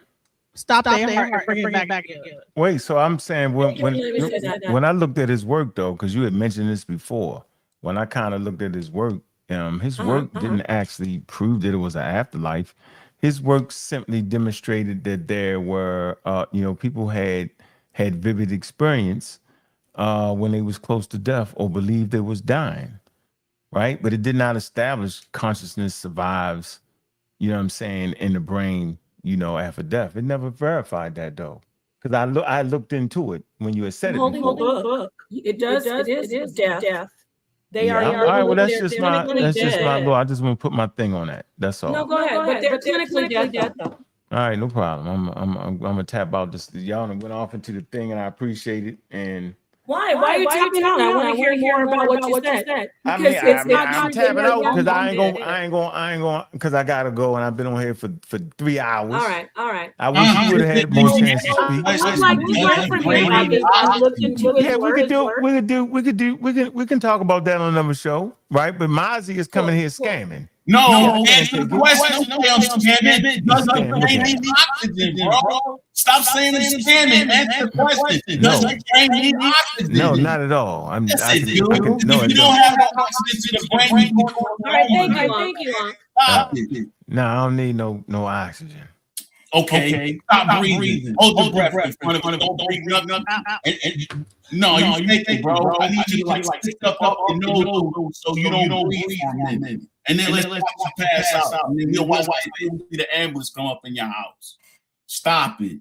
You can't hold your breath for over no. Your body gonna fight it. It's not gonna let you do it. But you know what I'm saying? I'm gonna say he up here saying I'm scamming, I know for and he a up here fact acting like his brain don't need no oxygen. You scamming, dude. Stop it. I want to. You have a hilarious. You talk about spirituality. You don't even know what the word spirit means. It means breath. No, that's what the spirit is. And you're supposed to be an African. You can't even explain spirit to these people, man. You on that white man stuff, bro. No, damn well your brain need oxygen. And Now, that's since what you the talk about afterlife this, is. You give it the last breath, it goes into the atmosphere. It don't go nowhere. It stays in the atmosphere, and it enters into other people's brains. That's Hey, what hold on. life Hey, yo, is. Moses, hold on. Are you telling me, Moses, that Unc said your brain don't need oxygen? That's what he said. He said Nah, he didn't say he he ain't don't need. Moses ain't. Nah, he ain't say nothing like Yes, that. he did. He said that's why he went and started holding his breath to show us that his brain don't need no oxygen. You said that, Unc? Serious. well, hell, I thought he was playing every time he come up here, he playing. So I No, want to play right that's with him. what I you didn't know he say. was That's serious. what you want people Is to he do. actually being serious? Yes, I'm being serious. That's why you don't want to know my sources.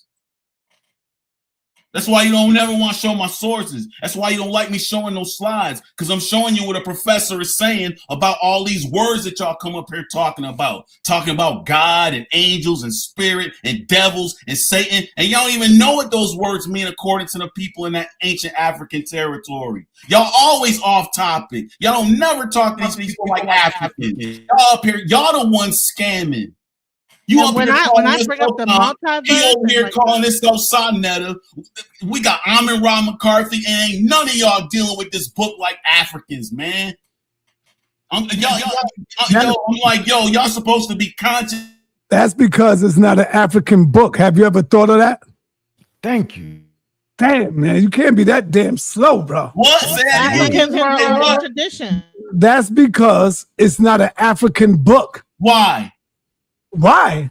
It say it is. Tell me why it is. Because it tell you in Genesis chapter 2, which is in the beginning of the book in Genesis, where it's taking place. So if it's telling you it's taking place in Africa. So when you go to the history section, right, at the store, do you find that book in the African section with the story? Yes, the white man will put the book in a science fiction section, so you won't understand that, this book is really about some Cushites. Oh, that's what they do? Yeah, because if you start studying the doggone dictionary that the professor puts out, you'll see that all of those English words, when you trace them back to the language of the African people in that African territory that's identified in the Bible, then you will understand that, the white man had been scamming you about that Bible. Y'all only believe in the white man's narrative, bro. You don't get into the words. You don't study. You don't look at, damn well ain't nobody in ancient Africa was speaking English. But the Bible telling you it's taking place in ancient Africa. So why you keep only studying the Bible from an English standpoint? Oh, I got it now, Moses. Oh, man, come on, man. You've been had it. You just don't want to receive it. And you want to know why? Because you don't want to be God again. You don't want to have the responsibility that your ancestors had. You like living off the white man and what he's doing. You like just sitting back and letting him be responsible for everything when you're supposed to be responsible for your own people. Talking about you a hustler. All you doing is hustling inside the white man system. When you gonna build your own system, sa.neter? You just want you to blanket. Nigga, we gotta get out of here. I didn't sing too much. Now show the scripture Psalm 82:6. Original King James Bible, Psalm 82:6, verse 7 and verse 8. And let me see you laugh at that. Because that's what we waiting for, bro. We know that our ancestors fell. Every time you come up here, that's really what you're talking about, is the fall of our ancestors and how they was acting during their fall. But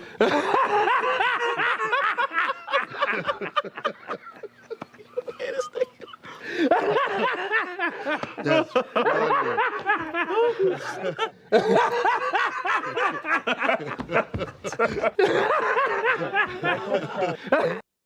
okay, now that you finished laughing, show the scripture, bro. Psalm chapter 82, verse 6 through 8. Shout the season. Explain to me what the difference is between the Most High and God, bro. Explain that. If God is the invisible man that created all things, why is this Bible telling you that there is a difference between the Most High and the gods? Explain that. You don't know what you're talking about, do you? Sir? You don't know what you're talking about. Show it, bro. Show people that scripture, and then tell us why you up here talking about God like it's the invisible man. You the one that don't know what you're talking about. Explain to us why Psalm 82:6 say what it say. That's all. Explain to me the difference between the Most High, God, and man.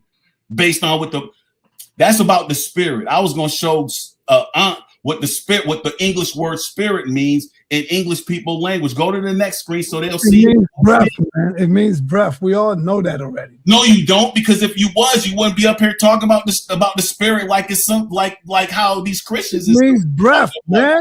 So why y'all talking about it like the Christians be talking about it, like it's some spook god or something? And why is it that y'all never want to accept what this dude got degrees? Why is it y'all never want to accept what this man is telling you about these English words in the Bible? What is he telling us? He's like what you just saw, what spirit really means. Spirit don't mean what y'all be talking about on this doggone platform. Y'all don't never be talking about how spirit is actually breath. Y'all talk about spirit like it's some kind of spooky thing that's walking around. And where is your breath? What is the source of your breath? Where is that coming from? And why is this book up here talking about God like it's not the creator of all things? Who is this Most High? Why is it that God is actually children of the Most High, bro? I didn't even put verse 7 up there and verse 8 because people need to read that for itself. Why? How did the gods fall? And why is verse 8 telling the gods to rise again, inherit the earth, and they shall judge all things? Because that's what we used to do. We was the gods, yo. We was the ones that was ruling over the planet. Y'all don't want to deal with that. Y'all want to deal with the invisible man version narrative that the white man gave y'all because y'all don't want your own kingdom. You don't want to come up out of this hell. Psalm chapter 9, verse 17. I have the wicked shall be turned into hell, and the nations that forget God. That's what hell is. Not where you go when you die. Hell is what the black man is in right now. You living under a white supremacist system, depending on a white supremacist system, begging white people to give you what you can have for yourself, what we can have for ourselves, bro. And you don't understand it like that. I don't want to have anything with you guys if it's going to be like this because yeah, I don't want to. Even Nepal is capped because she know damn well the black woman was the one that was ruling that kingdom. So what kind of black woman gonna say, I don't want to be ruling over my children and raising my children up the way that they need to be raised up? What? Because I don't want to go around people who, I don't want to go be around people who always blame the white man all the time. But why are we here? If we wasn't here, you wouldn't be blaming the white man. We wouldn't even be blaming the white man if we wasn't here. Let her talk, brother. You've been talking for a minute. Let her go. Brother, I agree that you. No, I'm not capping. I just listen. First off, it's funny. First off, Moses, I don't have anything against you and your philosophy. Because it doesn't, you know why? Because I don't have to be a part of that. Right. You understand? I respect it because I know I'm safely far away from it. From you, yeah. So I appreciate you sharing your mind. I appreciate you with your zeal for your life. But I don't want to go and be anywhere where somebody always focuses on people say our whole conversation has really hinged on the white man. Word. God. And everybody's got to add in. I get it. I know we did get our you gonna let her cap like that. I'm not blaming. No, listen. Man, I'm saying let her I'm not blaming the white man. Oh my God. We did, slavery did a whole number on all of us. That's why we're on this panel going bananas. But we're talking about a power, and I'm not going to say, look at how strong this white man almost took the white man took my God away from me. I'm not going to do that. So I don't want you kicking him off, but all this stuff about blaming us and saying we're capping and we don't want this. We do want, we have a common goal that we want to know who we are. We want to be whole. But I just, it's too much. I guess I was kind of being mean, saying I wouldn't want to be anywhere. It's not that I don't like Moses as a person, but I don't want to go somewhere where somebody keeps on telling me I love the white man, and that's why I worship a God the way I worship a God. Right. Right. I know Amin Ra's been on here, sa.neter. Go ahead, Amin Ra. You got the floor. Moses blaming me that you kicked him off. No, Moses is not off. He's right here. No, he's not. You know them suckers on Moses is right here. Okay, yeah, Moses. So we all have our different conceptualization of God, and we all have our things that we want, but you're a little bit more judgmental than you should be because you have a very extravagant, very fringe way of thinking, and some people can rock with it, but when you start saying people don't love God and they just love this and they love oppression, I think you should not do that. Maybe more people would listen to you and be Right, more right. receptive. That's My a friend, fact. go All ahead. right, let's go. Let's hear from our brother, Can you Amin hear Ra. me? Amin Ra, yes, I hear you. Peace to the panel. I just want to say, I was just coming in to try to clear up what Genesis said about death. If her heart stopped, she was dead, and that's the bottom Thank line. you. Not close, not Hold on, almost. her heart didn't stop. She said if they told her she was dead for 5 minutes, then her heart did My stop. heart did stop. I We ran, told people, and then they had to hold give me a on, blood transfusion. hold on. But well, the blood transfusion got nothing to do with the heart stopping. That was because of your trauma that you lost a lot of blood and you needed blood. But the heart stopping means you died. We code people every day. I code and bring people back to life almost 2 or 3 times a day. Mm. And so they do die. And I don't know what they experience, but they do die. If How your long? heart stops, For you how dead. long? For how long? It can be 30 minutes. But see, Nah. that's Nope. It don't feel like 30 minutes. It feel like listen. That can be Now you capping on me, bro. Come on, man. Listen to me. You That said can be they got 30 minutes and you no, come on, Amin Ra. Sorry, we code people for a long time, especially if they're young. Now, if somebody's old, they may do a couple of rounds of CPR and stop. But if they're young and vibrant, they may go on for 30, 45 minutes. But we are doing compressions. Listen, we are doing compressions so the heart is pumping because we're pumping it. But before we start pumping it, they are dead. Okay? That's a misunderstanding. Now, So that we're sounds a lot better. That but sounds a lot better. you gotta let me get it out. Yeah. The other thing is for Moses, I rock with some of his points. All I want to say to the brother is preach power and not oppression. If you preach power, stop preaching oppression. Just stop preaching it. Stop preaching oppression. I co-sign that. I co-sign that. Thank what you you're for doing, putting bro. it that way. Thank you. Yeah, I love your points. Listen to me. I love your points, but you preach oppression so much that it's pushing people away. I'm not preaching no oppression, bro. Yes, you are. When you talk I'm about saying, yo, we are oppressed. Shut your mouth. Yeah, I'm Shut just your telling mouth you. and listen, brother. That's how you come across when you're always blaming that person for our ills. You don't have to remind us. We know that. All you got to do is preach the power. And if you were in Africa doing what you preaching, you might have more followers. That's all I'm saying. There you go. Hey, Genesis, what you got? I'm gonna say this is that yes, I did hit the flat line that ooh, and then they had to bring me back to life. I actually bled out. I lost. I severed 3 arteries in my forehead. How long was this ago, Genesis? In 2013. Yeah, man. Yeah. You ain't had the kid in the car, right? No. I was drinking and driving. I'm not gonna lie. I was drinking and driving. Flipped over the car. Tried to avoid another car. Flipped over the car. Hit. Boom. I don't know whether the airbag hit me in the head. Something hit. Bow. It was like slam, and then everything was in slow motion after that. And I swear to goodness, it seemed. Listen, after that whole thing happened, the world seemed different. I ain't gonna lie. Like the sun, everything, like it's almost like when they say Mandela effect, it's like things in this world is different than the world I was in prior. I know I sound crazy. I don't even want to talk. I sound like a lunatic. No, it don't sound crazy. It's like what was going on prior to was one world, but then it's almost like I said, like a video game. Like you get like another life, and then this is a little bit slightly different than the other one that you were in, So it's like you get like another like God says, okay, 1 up. You got like a 1 up, and you get like to do it again.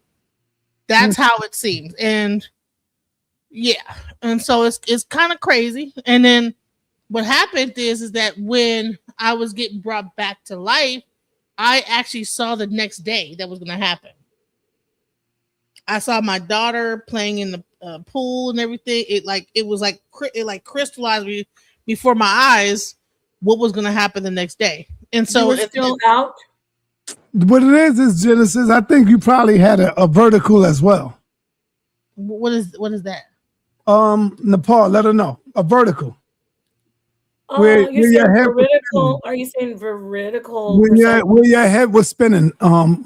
It was spinning. Vertigo. Oh, vertigo. By No, the way, no, it wasn't vertigo. No. Were you unconscious? I was unconscious. I was bleeding to death. Okay, they set three. Okay, so you don't even know this, but you have several arteries in your forehead. I severed all of them in my forehead. So you know how you might get mad, and when you get mad, you have that one artery that like will show up in your forehead. I cut all those. I bled out. My heart stopped. Damn. They had to give me a blood transfusion and everything like that, and then they had to pump me. Like I don't even know. Like it was crazy. So, but I woke up getting. I woke up and they were giving me they had to keep me awake to give me like a what's this stuff like plastic surgery to like put my skin back together. So I was awake during the whole time. But when it happened, I said okay, like I accepted I was gonna die because I was like, oh no, I was fighting it, and I said okay, and I accepted that I was gonna die. And then I died. And then I swear to goodness, like something happened. Where were you? I was upside down in a car. When you were in the car, you accepted it, right?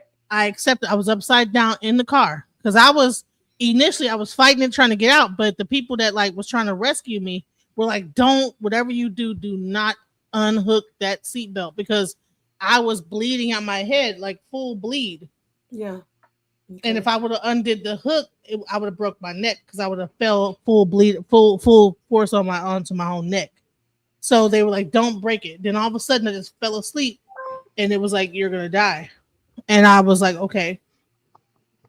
And I felt so much peace. It was the most peaceful. I felt so much peace and so like just relaxed. And then all of a sudden, I felt like I started beginning to see some stuff. I saw blackness, darkness, complete darkness. And then I began to like see images of my daughter, like what was going to happen the next day. I didn't know what that was going to be the next day, but I thought it was my life flashing before my eyes. Like, you know, my kids and this, that, the other. But then all of a sudden, like someone pulls me out of the car. Mm-hmm. And Well, the Most High gave you a second chance, sister. I hope you take heed. And I think I died several times on the way to the thing too. I passed out, died again. Like they had to, because I was bleeding out. So yeah, that's what was going on. Glory be to the Lord. Hey, sa.neter, is my thing wishful comment? You sarcastic. Glory be to the Lord. No, I'm saying is that sounds like Jesus Christ helped you, not about to lie. I'm thinking that's Jesus Christ. Yeah, what I'm saying is that I believe this. That's where I get into the video game of it all. I believe because, like I said, when I come back, the world is slightly different than it was when I died. Like everything in the world right now is a little bit like instead of being this, it's like a little bit different. Like it's crazy. You know, they call the Mandela effect. Well, this is that's exactly what it is. It's like the Mandela effect, like a weird thing where everything is different. You trip and fall, you might be out next time. You don't get a second chance of that. You only get one. She has 9 lives. One thing. You get one thing. Hey, sa.neter, am I echoing? It's like a video game, guys. It's like a video game. No, you're not echoing now. Nope. Man. What you do? I got on the phone with a technician real quick. You know what I mean? God, so Juju helped you. Got it. Make sure you remember what he said in case it happens. Got it now. My mic up. I can scream on y'all now. I'm trying to tell you, it's like a video game. Camera, Believe me, y'all. Your camera is fire. That's a nice camera. It's real clear. I know, yo. It's clearer than mine? Almost. Almost. That means it's not. It is. Hey, sa.neter, I can show you how to fix the camera on your Mac too. I can show you. Yeah, I need you to help me. The way you do it when you move around. Yep. Well, I need a new setup. I need a new camera, sa.neter. Well, why don't you call on the Lord to get it for you? The Lord Damn, Nepal. I got it. Your mic is low though, so he didn't help you I can turn that mic up. I can turn that mic up. There we go. Now we can hear you. Hey, Nepal can call. She say she don't need nothing but the Lord though, Sal. So you can call on the Lord to get that extra to get the camera though, Nepal, right? Listen to me. That question set the whole show off kilter. I believe in the multiverse. It's like when my kids ask me, would you shave your head for $1 million? It's like, yep. You wouldn't, do God and science. You wouldn't cut your hair for $1 million. Your hair gonna grow back in 2 months. Of course I would, but that's my Nepal, would you go bald headed? Do you go bald headed for $1 million? Yeah, but this is the point. If I say sure, nobody's gonna say, okay, here's $1 million. You went right after you said that question, like, oh well, you can't have science. It was just a hypothetical question. I don't have to give up science. And that's why I brought up Dr. Bruce Grayson. Do you guys believe in the multiverse? It's not a belief, it's an actual theory proven parallel dimension. Proven by Dr. Michio Kaku. It's actually a scientific theory. My near-death experience made me believe in parallel dimensions. String theory, to be precise. Yo, Unc, let me tell you, man, please, whatever you do, don't delete no more of my music, brother. Are you listening to me, yo? I don't delete. You're not listening to me. You're not paying no attention. Because I can say the same about you. All my stuff is off the thing. All you got to do is have your own thing, yo. You can't. Yeah, that's what it is. That's what it is. Right. It's not that. If you just, before you start. You got to let me know so that way I won't mess with yours. If you set your whole thing up, I won't be set up already. My thing say God Killer on it. Look. How do I get to it, though? Like, if I wanted to go to God Killer, what do I do? You see the HOK Toughness environment, right? To the right, man. Up top on the right, yo. Up top. Yeah, man. You got to be on media assets, first of all. No, I don't see that. You got to be on media. You see you see comments, banners, media assets. Yeah. Click that on. You click it. We open up when you can do stuff like this, yo. I don't see it. I don't see it, man. Can you do this? Look, can you do this, Sal? Look on the screen. Can you do this, Sal? Do that. Come on, man. Show a banner, Sal. What you doing? Okay. Now look up top. You're gonna see the HOK toughest environment. Yes, I see that. Okay, now see that arrow pointing down towards the right of it? Click that. I did. Now, do you see all them? You see mine. It says sa.neter.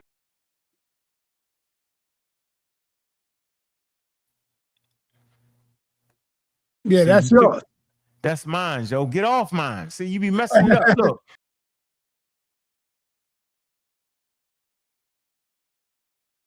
See, you clicking back and forth. See? All right, I got it now. That's mine, right? No, that's one of yours. That's one of your Black News. And then you got. That's the one that's mine right there, right? Yeah, that's the one I'm using.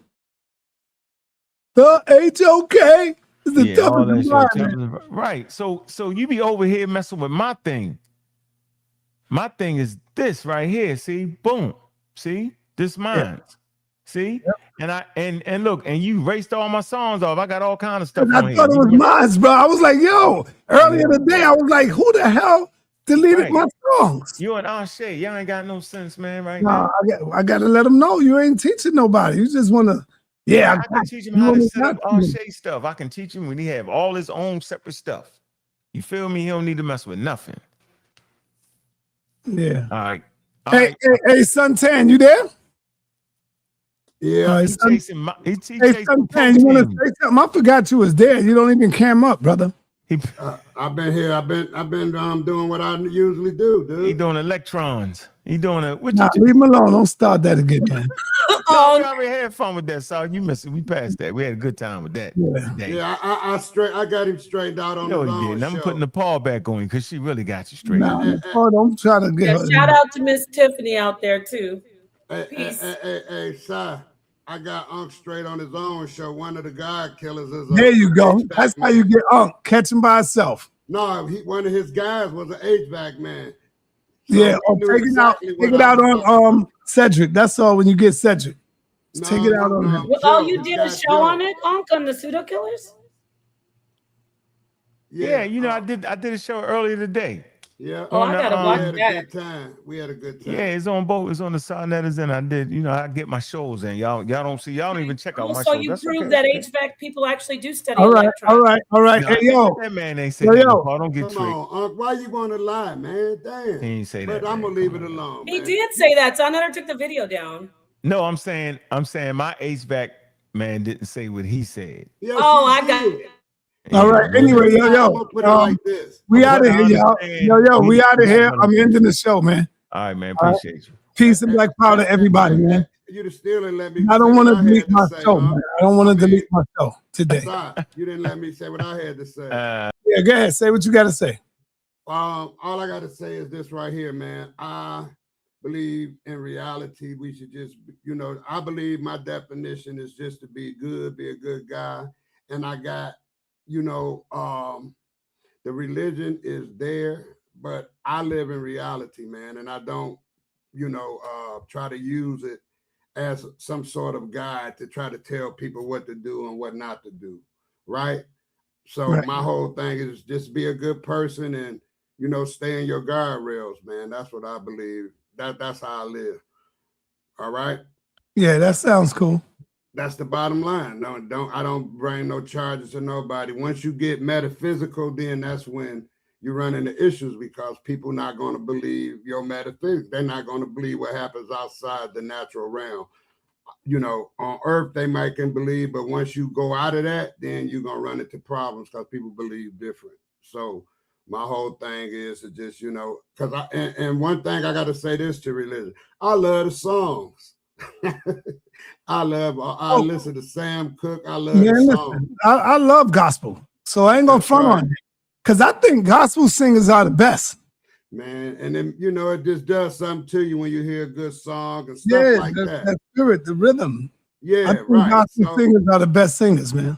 Right. So I just stand to that realm, like that, man. And I appreciate everybody. And I'm going to keep learning. Yeah, like who's taking out Stephanie Mills?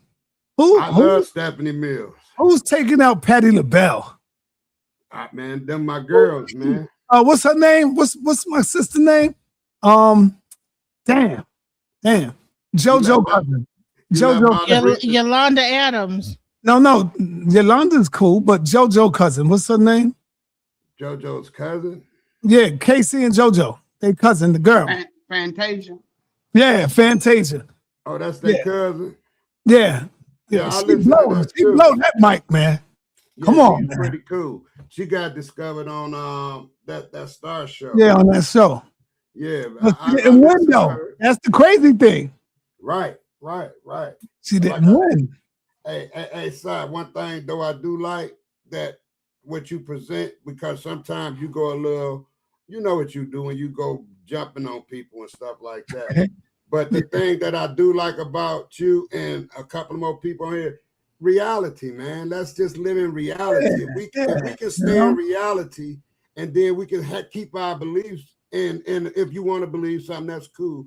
But you got to understand reality is what it is, man. And you can make your life a better reality, and you can make it what it is. All as, peace to Moses. But we're not talking about the gods and all of this different. There's too many gods, man. So all right. Hey, I'm closing it down. You forgot to say Candy Staten. Your favorite? Oh yeah. I like Candy Staten. Hey, Genesis. Yeah, I like her too. Young Hearts Run Free. I'm here. I gotta read the super chats too. Don't forget. Oh yeah, do that. What you about get me ready for Wednesday? Yeah, you got to get ready for Wednesday. Hey, don't go nowhere when I end the show, Genesis. Okay. Right. Let me say this. Let me say this, and I'm done with it. With my statement I made yesterday, I only make that with people who do another technician, so he'll know exactly what we're saying. You know what I'm saying? Yeah. So if I say I'm going to check and I'm going to go and check some if I'm going to man, I'm all choked up, man. If I'm going to chase some neutrons, electrons, we know that you finna go do a service call. That's all. We say that to each other. So if somebody are out the realm, they could think anything they want, but that's just something you say amongst workers because they know exactly what you talk about when you say you're going to chase electrons. That means you're finna go on a service call. Yeah. All right. And without any further let me read the super chats.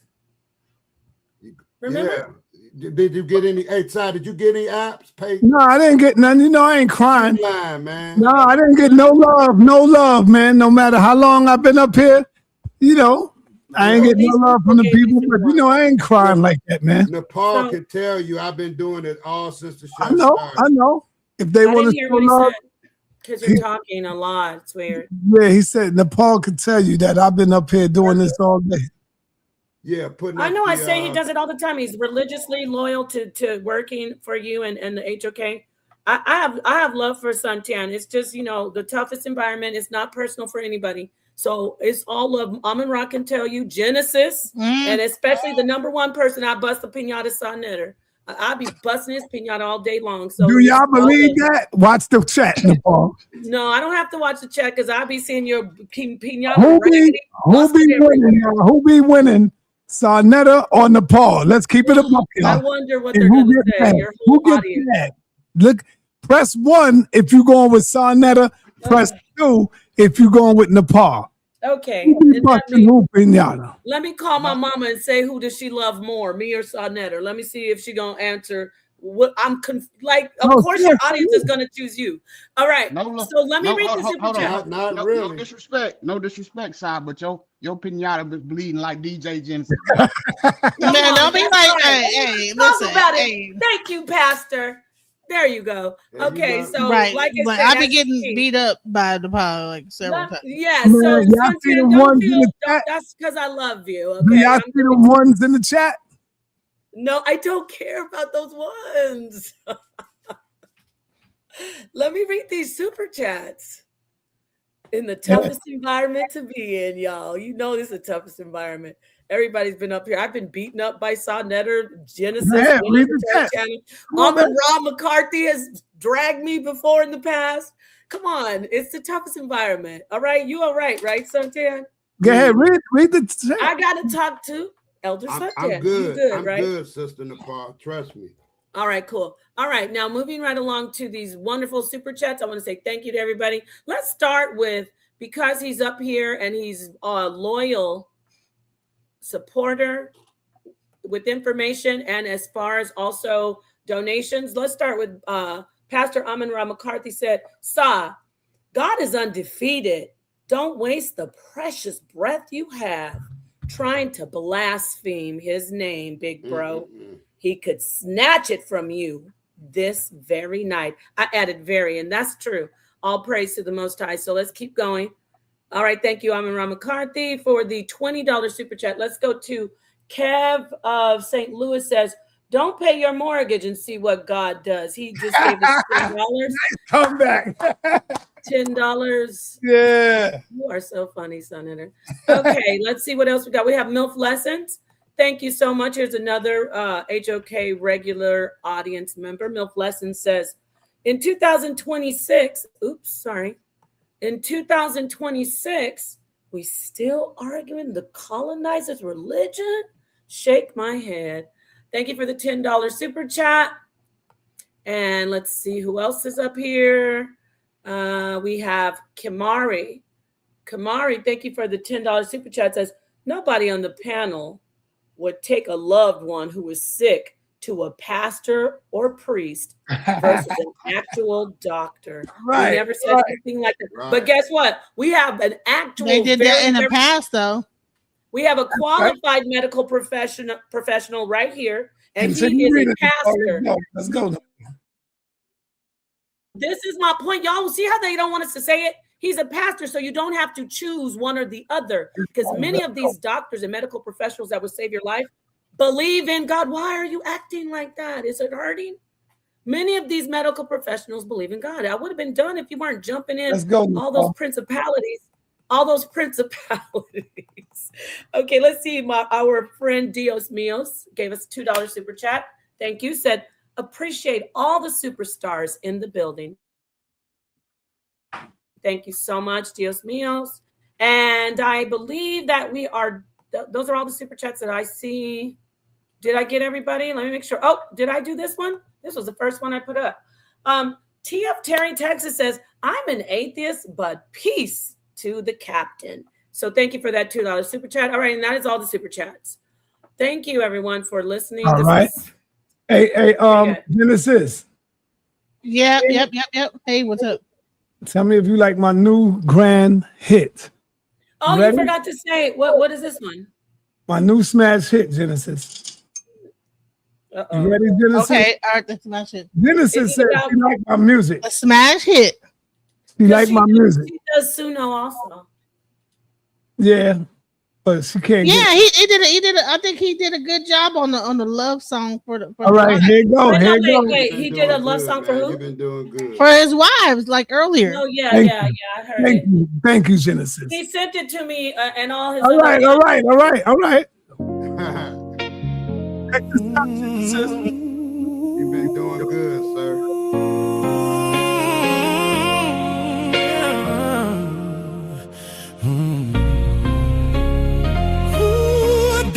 HOK is the toughest environment. Before you come in, you gotta know who you're messing with. HOK is the toughest environment.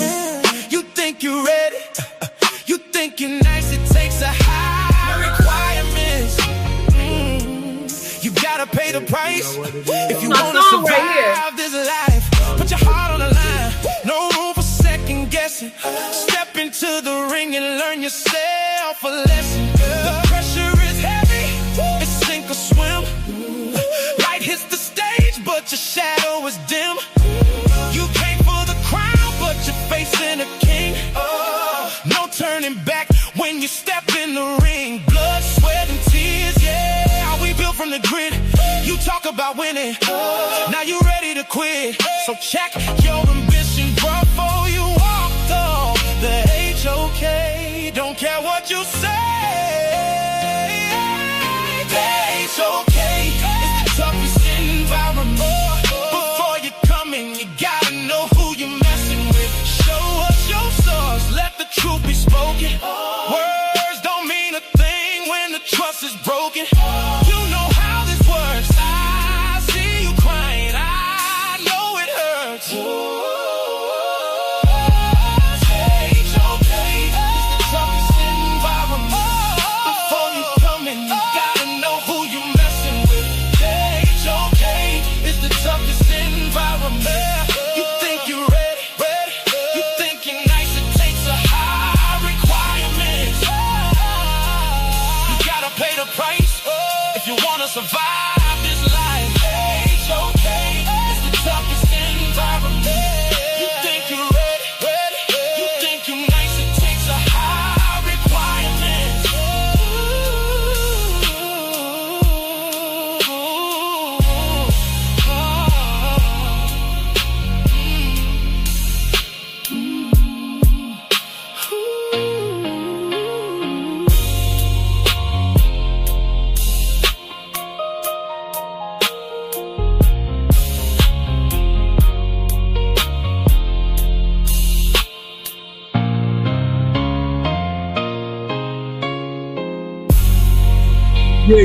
Yeah. Oh man, you know how to make it slow down at the end, like to slow down. Hey, yo, listen. Let me It did the doom. Yeah, let me thank you. I just got some cash apps. I appreciate the people. Thank you, man. God knows I needed this cash apps for tomorrow lunch, y'all. No, science knows. Thank you for the lunch money for tomorrow when I go out in this heat and start filming because it's Harlem Week tomorrow. We got Harlem Week this whole, I think, for 3 months. So every other weekend now I could go out and get me a sandwich. You know what I'm saying? Thank y'all, man. A sandwich, man. Thank you. Bill.com Penny. Thank you for the $50 donation. Thank you, brother. DeVal. Thank you for the $5 donation. Oh, sweat. Damn. Africa. My daughter, I didn't know you was watching, baby. Thank you, baby, for the $40. I forgot you got paid today. Africa sends Pops $40. How old is Africa now? Africa is 24. Wow. 24. Wow. Yeah, man. Thank y'all, man. I can use them little donations, but I really see how my brother Reggie be feeling now. You know, when I don't get these donations, I be seeing how my brother Reggie feel. You know, but I'm not gonna wild out and snap out on nobody, because that'll really not make them want to give you nothing. Right. That's all I be telling Reggie. You gotta relax and let it come as it come. Yeah. You know? Hey, I gotta say this real quick. I just was listening a little bit. I gotta admit, shout out to the pseudo killers. If we didn't have the pseudo killers, come on, they keep us level headed. Nah, they don't keep you level headed. But the shout out to the pseudo killers. The pseudo killers are the biggest pseudos on I'm just listening to no, just Sa.neter, why are you doing that? Why are you doing that? I didn't even say anything negative about anybody. I know. I'm not saying nothing negative either. But I'm being serious. Like I am too. When they're okay, they can't be the biggest pseudos. Gideon, not Gideon, but Gideon too. Cedric a whole shout out. Good job. I'm gonna finish listening to this. This was pretty funny. So man, you can't come in here and just say you study electrons. Come on. Yeah, I just can't. I can't get. All right, no, just cut it out. Yo, I'm ending the show, y'all. I don't want to mess my show up, man. Right. I mean, no, it ain't gonna go there.